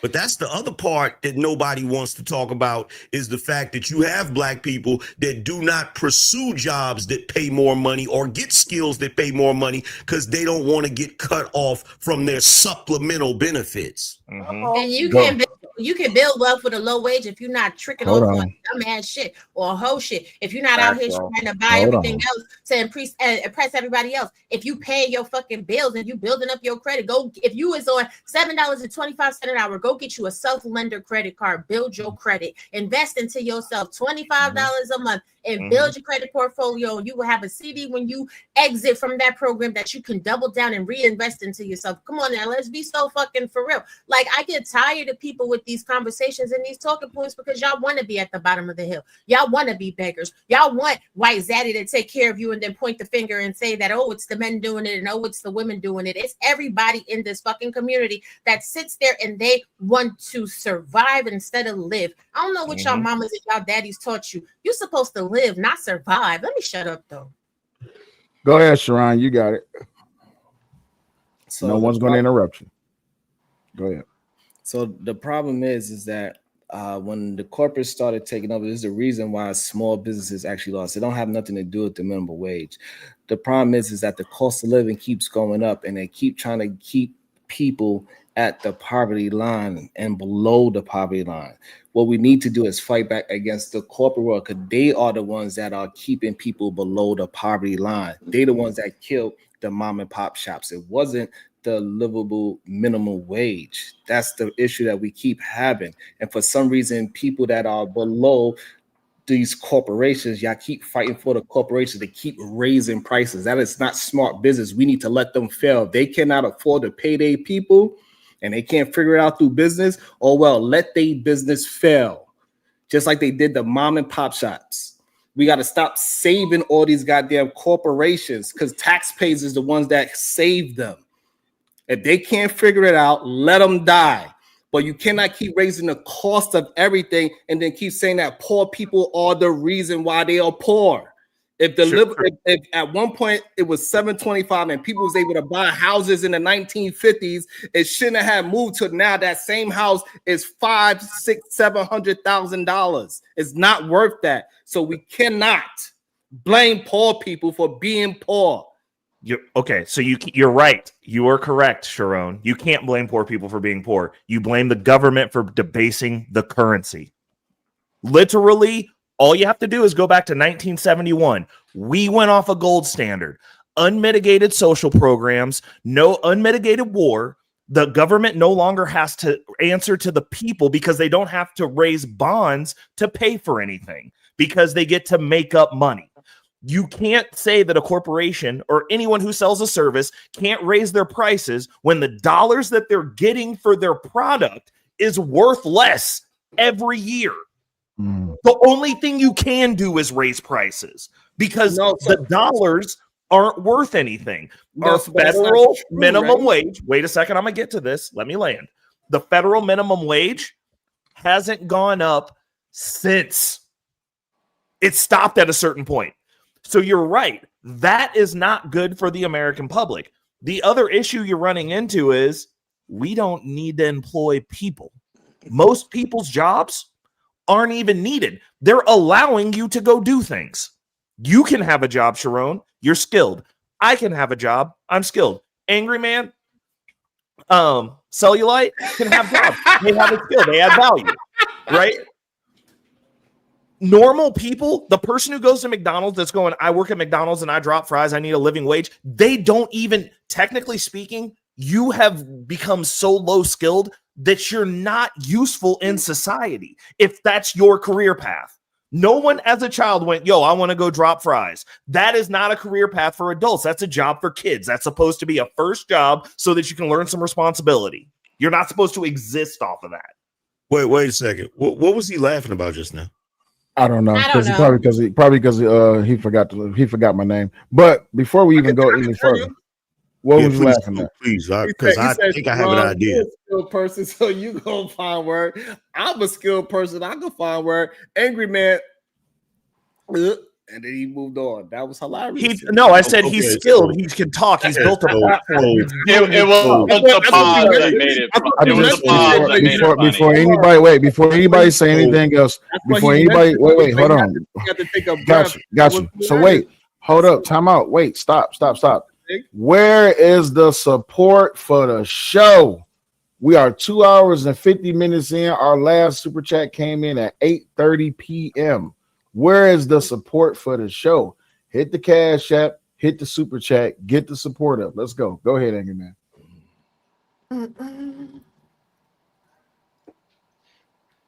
I'm an unskilled worker, Can I say something? No, nobody can say anything because every time somebody fucking insults me, I never get an opportunity to respond to them. That's true. So, go ahead. He had a pause, but you took the opportunity to try to insinuate something by laughing. So, again, I'm going to ask you again, Sharon, am I an unskilled worker? I don't know. Then why would you laugh? Because it was a funny moment. that he had to take a breath at that point because the only way it would be funny, the couldn't bring it out. It was like, the only way it would be funny is if you thought I wasn't a skilled worker. So I'm gonna ask you again. Am I not a skilled worker, Sharon? I have no idea what your skill could be. I don't know. Then but why would that be funny? Why would that be funny? Yes, that's funny because we talking about unskilled people, and you assumed that I'm an unskilled worker, so you took the moment to laugh about it. Yes, that is funny because we all think unskilled workers are funny. Clearly, so you basically, number one, let's start with this. So basically, you assumed that I was an unskilled worker because you don't know whether or not I'm an unskilled worker. That's number one.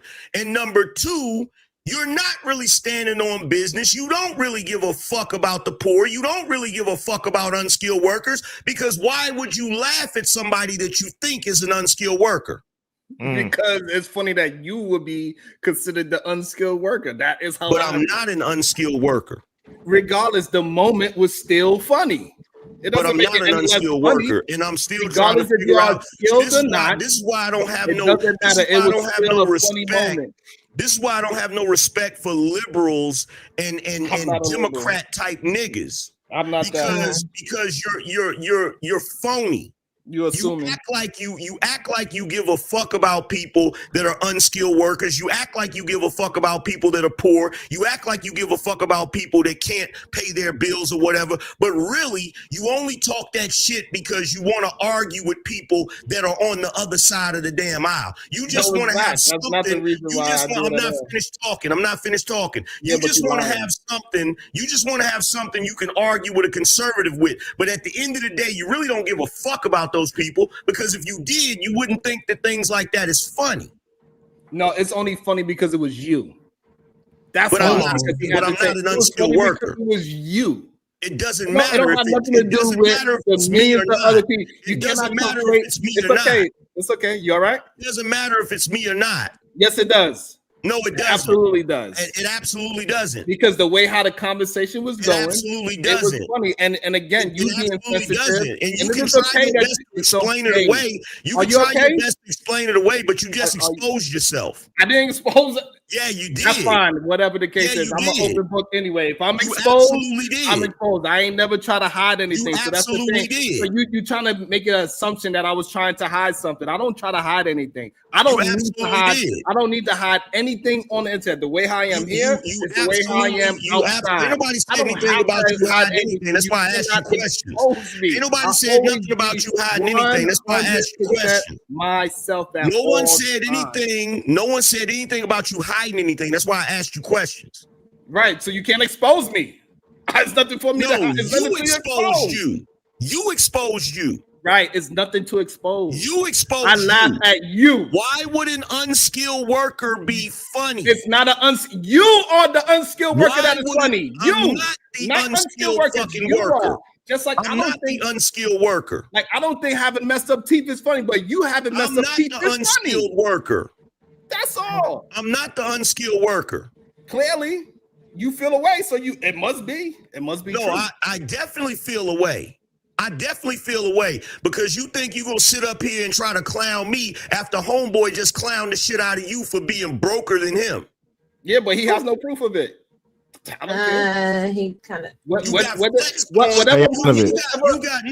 money he has, it doesn't hurt me. Again, you got flex it doesn't hurt me. You got flex going up here, and then you think I'm gonna be your soft target. No, brother, it doesn't bother me, my brother. No, brother, anything that I have going on in my life. You're not gonna do that. I'm not gonna. I'm not. You're not gonna do that. I am. You're not gonna do that. So again, I'm gonna ask you the question again.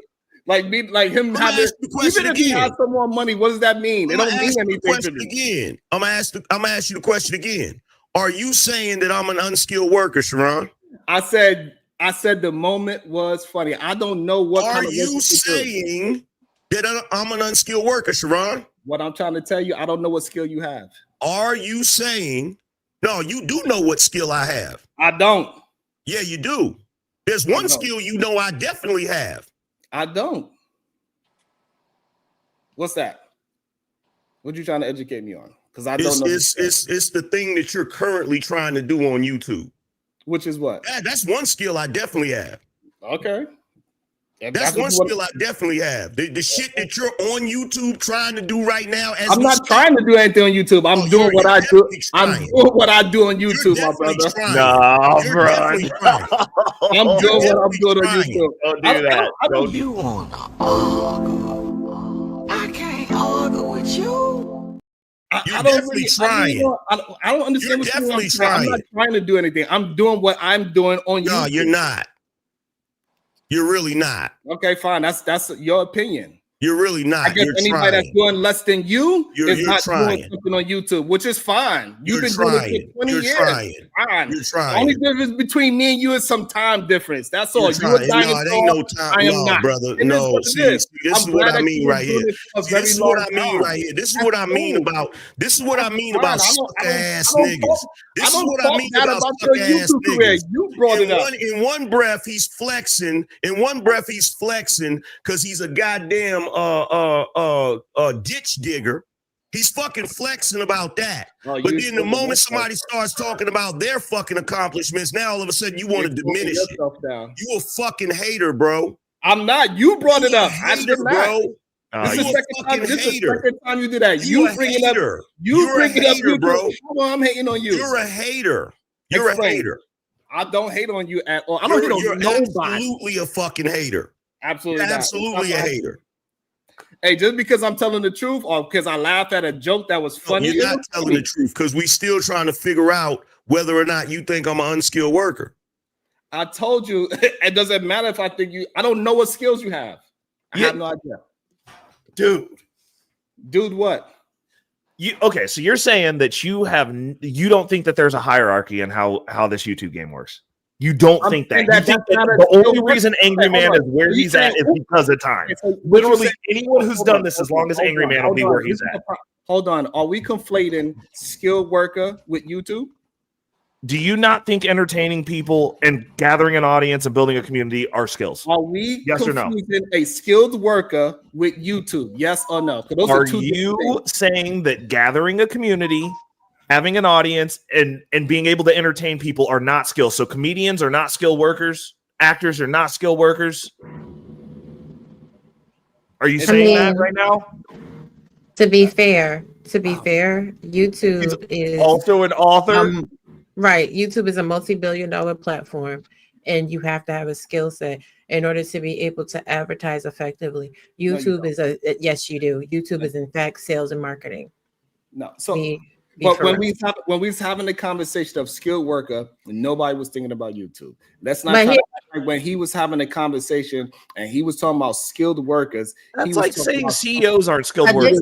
But this is the thing, right? Nah, because I'm not gonna let you get that. I'm not gonna let you get that. I'm not gonna let you get that off of my brother. Because not only is he a YouTube, not only is he a YouTube maven, he's an author, he's an artist. He's had businesses before he ever came to YouTube, which is why he's able to apply his big acumen to his YouTube platform and build it up. So we can't sit there and say that. Disrespectful, bro.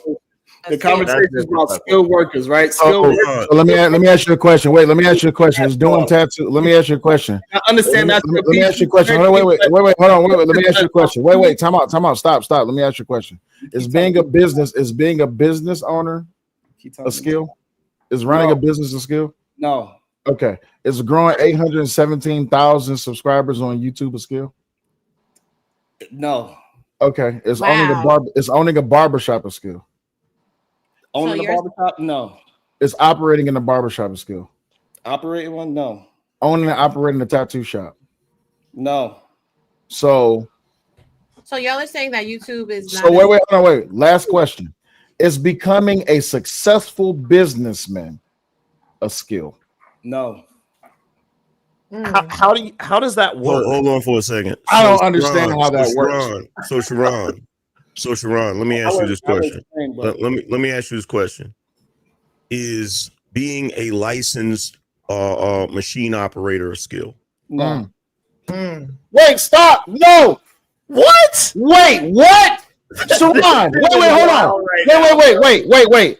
Let's say this is not about the angry man. Let's say I am a licensed. Let him dig this hole. So truck driver is a skill. Let him dig this hole. Let him dig driving this hole. the truck is a skill. Let me wait. Hold on. Driving a semi truck is a skill. I don't know how You're doing what Jeff did. Hold on for a second. Let me be able to respond something other than yes or no. Hold on. So being a licensed machine operator is not a skill according to you. How about being a licensed barber?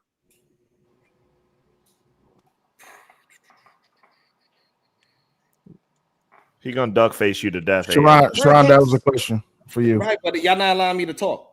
No, he asked you. You said unless it's a yes or no question. How many questions should I ask before I be able to actually communicate? Okay, but he asked you is what about a licensed barber? You asked me about 5. He asked me 2. Cups of sugar do Okay, it well, to get to the moon? I'm just saying he asked you a question. He said, "What about a licensed barber?" Something, please. God damn! Like it's crazy. Like, allow me to have a conversation. I answered yes, and then now you want to ask me another one, and then another one. I don't know. You didn't say yes. You said no. Before I can get to actually. You said no. You said no. I asked you about being a licensed machine operator. I asked you about being a licensed barber. Now I'm about to ask you about being a licensed tattoo artist. Are you telling me those are not skills? God. Being an artist. No. So I need liquor according for this shit. to I need alcohol for this. Right. Wait. Let me ask the question. Let me ask the question. Wait, can I just give the definition of skilled worker since we, and then I'm gonna be quiet. Being a skilled worker in the official United States government definition used for visas, taxes, and labor stats, skilled, usually 2-year degree or 2 years experience, training experience 1 to 4 years. 2025 examples: electricians, CNC machinists, diesel mechanic, welder, plumber, HVAC tech, surgical tech, and paralegal. I'm just saying. I forgot that one. Wait a minute. Hold on for a second. I forgot that one. So number one, as a young man, right? I was just able to say and it is okay. As a young man, I got CDLs, man. As a young man, I was a licensed forklift operator on numerous machines. Also, as a young man, well, when I got a little bit older, I was a freaking licensed barber. I was a licensed tattoo artist, and also a mechanic. I'm a 3rd generation mechanic. So I'm not a skilled worker, Sharon. If you say so. I'm not a skilled worker. If you're a good mechanic, then yes, you're a skilled worker. If you're not a mechanic and you're not a fixed engine, then that's a skill. But the other ones are not. And it is okay for us to be honest. I'm glad Roy B did break it down, because now it shows that I wasn't just bullshitting. What? Do you realize that? The other ones that I listed? Is it okay for me to speak, or it's not okay for me to speak? The other ones that I listed. Is it okay for me to speak? The other ones that I listed require state licensing. Hold on for a second. Hold on for a second. The other ones that I listed require state licensing. Would you like me to explain to you why it's required to have a license? Would you like me to explain that to you, especially as a tattoo artist? Would you like me to explain to you why you have to have a license to do that? No. Do you think being a contractor is a skill? A contractor? No. You don't need to have a skill to be a contractor. No. Don't contractors have to deal with mathematics? No. All kinds of stuff. With schematics? No. You don't have to do any of that. You can. So as a contractor, what do you have to do? No, I'm serious. I'm curious now. I'm curious. Build pre-cut birdhouses, apparently. Organize the labor. As a tattoo y'all let him answer what the contractor do, please. Please. So you do not have to have a skill or even have knowledge in the profession that you are in to be a contractor. You could legitimately find jobs online and go to people that do have the knowledge and skill and ask them how much these bids will cost. They could give you a price and you can put your 5 to 10% on top of that. You don't need no skill for that to be a contractor at all. So the problem is a lot of people do not work around professionals. They don't really understand that majority of these goddamn contractor owners don't know a shit about what they talk about on a job site. So you don't need skill to find those people. Blueprint. Can you please let me? It's okay. You know what? So is negotiating a part of contracting? Because what you just laid out, when you talking about bidding, so that's negotiating, right?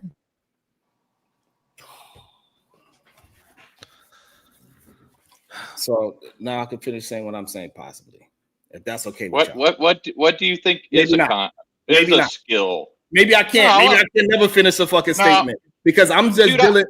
Okay, you want to talk? You've been talking a lot. I have barely said anything this entire stream. So I have not been talking a lot. Chill. The world's against you. Get over it. This is crazy. God damn. I'm gonna just be honest. I'm gonna be honest. I'm gonna be honest because, and I have to ask this question, and I hate that I even have to get involved as a host, but I have to ask this question. You said that being a licensed machine operator, a licensed tattoo artist, and a licensed barber, you said those are not skills, but people have to pass a test, take a test. I'm pretty sure. I don't know what it means to be a licensed barber or a licensed tattoo artist. I know what it means to be a licensed machine operator, but it's qualifications and standards that you have to not only pass but also meet and uphold to be able to have that license. Now, I don't know if you're saying that those are not skilled jobs because it's angry, man, or if this is in your belief from your understanding. That's why he's saying it. It's because of me. Yeah. So. Right. So what I'm saying is that it's plenty of licensed barbers that don't know what the fuck they doing.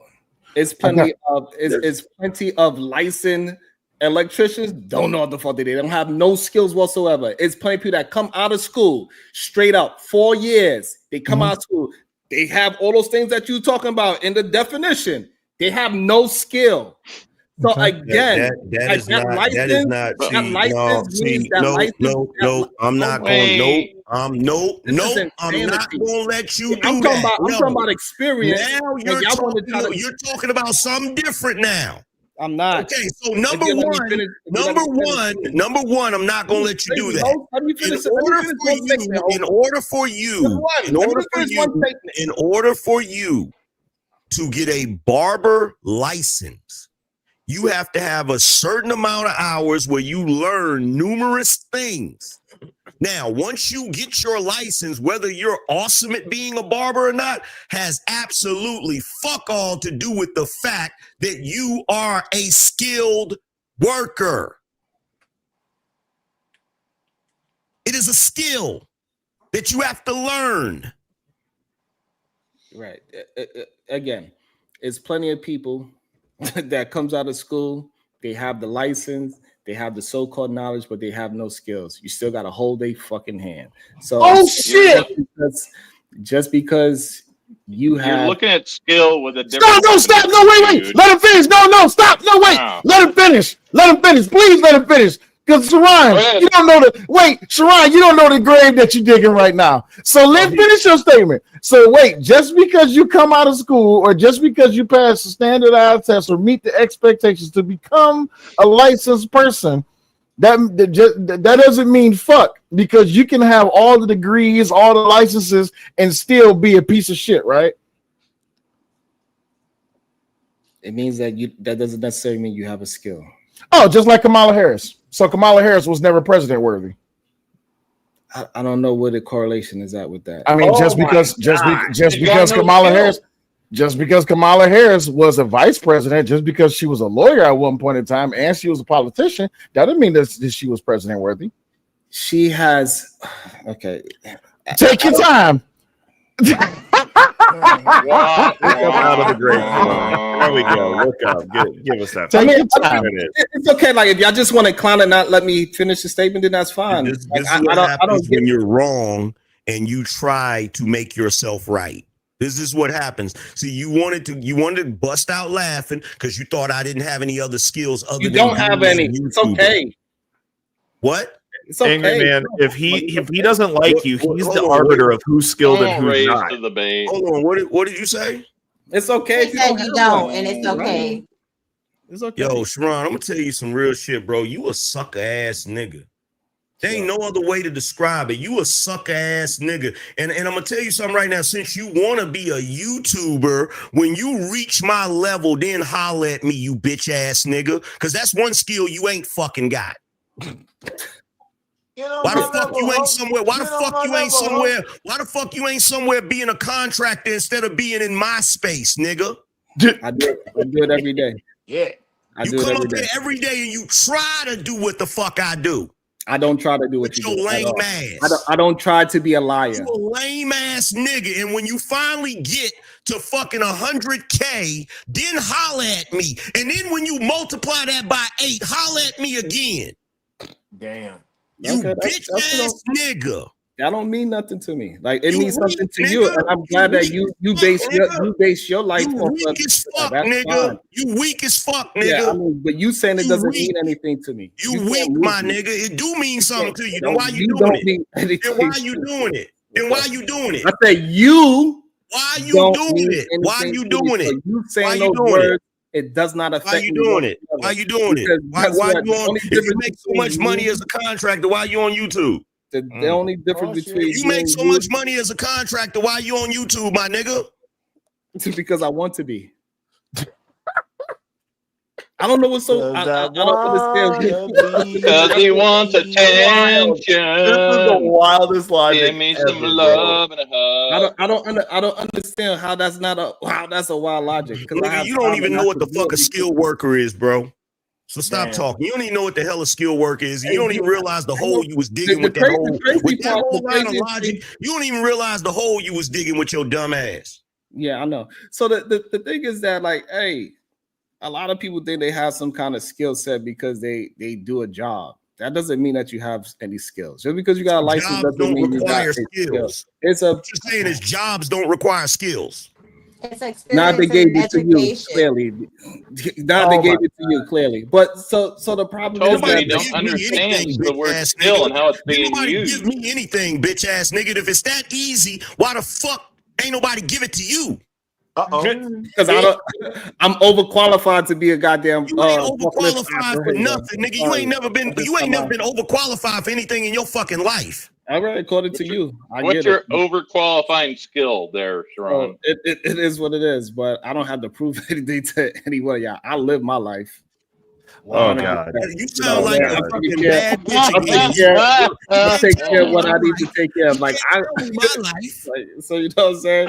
Like you can't tell me. I don't understand like why you get. He lives his life with absolutely no base. I understand why your base is such in a bunch, and I'm confused about other people laughing. Like I only been doing this YouTube shit for 2 years, and you want to try to compare? That's how I know I'm skilled at this, because the only difference between me and you is time. If I was doing it as long as you, I'd be way. How many subs do you have right now? Oh God! How many subs do you have right now? That's not how that works. That's not how that works. How many subs you got right now? I'm doing anything I get. I get it. How many subs that nigga got right now? Whether I fall short or I fall, how many subs you got right now? It fucking matter to me. It is what it is. I could always go outside because I got a skill set. How many subs you got right now? 5,200. A little over 5,000. But here's the thing: when you laugh at, here's the thing, Sharon. Here's the thing. Here's the thing. I had 10,000 in my first year, brother. Okay. So you 5,000 behind, brother. That's fine. And that's not even, and that's a whole other channel too. Okay. I don't understand what that means. That shit don't mean nothing to me though. Like I said, we got a time difference. It's not a time difference. It's a talent difference.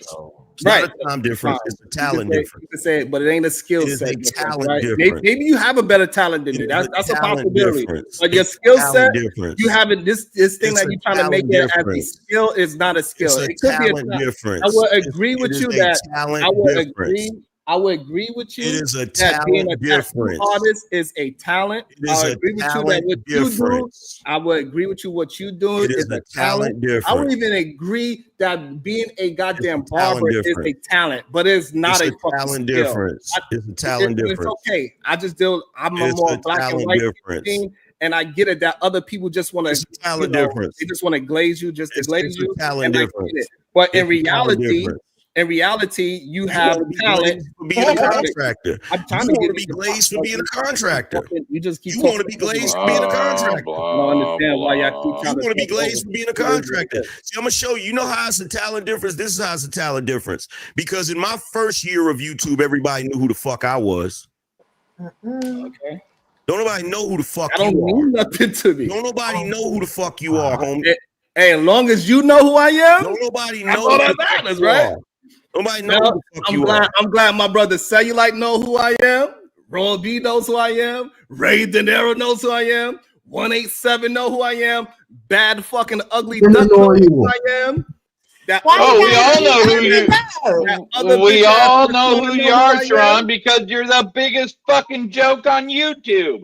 That's why we all know who you are. Yeah, I'm on it. Yeah, they know who you are, and none of them like you. So Jesus, Sharon, I don't even have a channel and I have more fans than you. Shut the fuck I'm up. not in. Let me just make sure I understand this And before this is we why, move and on. this is why y'all keep trying to just make sure I understand this before we move on, right? And I get it that I'm not. No, we are talking because we're tired of hearing your stupid shit. Because all that shit's gonna come back on you. So- It don't got nothing to do so with me. let me I'm make gonna sure- be who I am. Let me whatever make it is. sure. Let me make sure I know. Going in the Let path me make that sure you're I going, understand and it's all this. good. Let me make sure I understand this. So all of the skills that I've acquired through my entire life, you're basically telling me that those are not skills, and I'm an unskilled nigga who achieved everything I achieved sheerly through luck. That's what you're saying. I didn't say that, but you want to try to paint it out. That's what it sounds like. Well, hey, that's your ears. That's what it I'm sounds sorry like. that I hurt your feelings, but I didn't say nothing. That's what it like that. sounds like. That's what it sounds like to me. It is what it is. That's what you feel like. That's what you feel like. Hey, That's what it sounds like. And why is that? Why is that a shot? Why is that a shot? When y'all do that, y'all be like, "Oh, I hurt your feelings." Like, bro, did it ever cross your mind? You might have. Hey, did that ever cross your mind? That's a you thing. You don't have to work on that. Did it ever cross your mind? Did it ever cross your mind that maybe? Did it ever cross your mind? Because you said that I know you, right? Did it ever cross your mind that just maybe I thought we were cool with each other, and in that moment you just showed me what you thought about me, and it actually did hurt my feelings? Did that ever cross your mind? You're a horrible person. You're such a horrible person. If you let me communicate, Did that ever cross your mind? See, here's the thing, Sharon. I didn't. We have our issues. We have our back and forth. We have our disagreements. I did not genuinely think you were a piece of shit. Thank you for confirming it for me. That's your opinion, but that's not going to hurt my feelings just because in a heated moment you feel a certain way. Good. It is what it is. But those things, regardless, those things lets me know.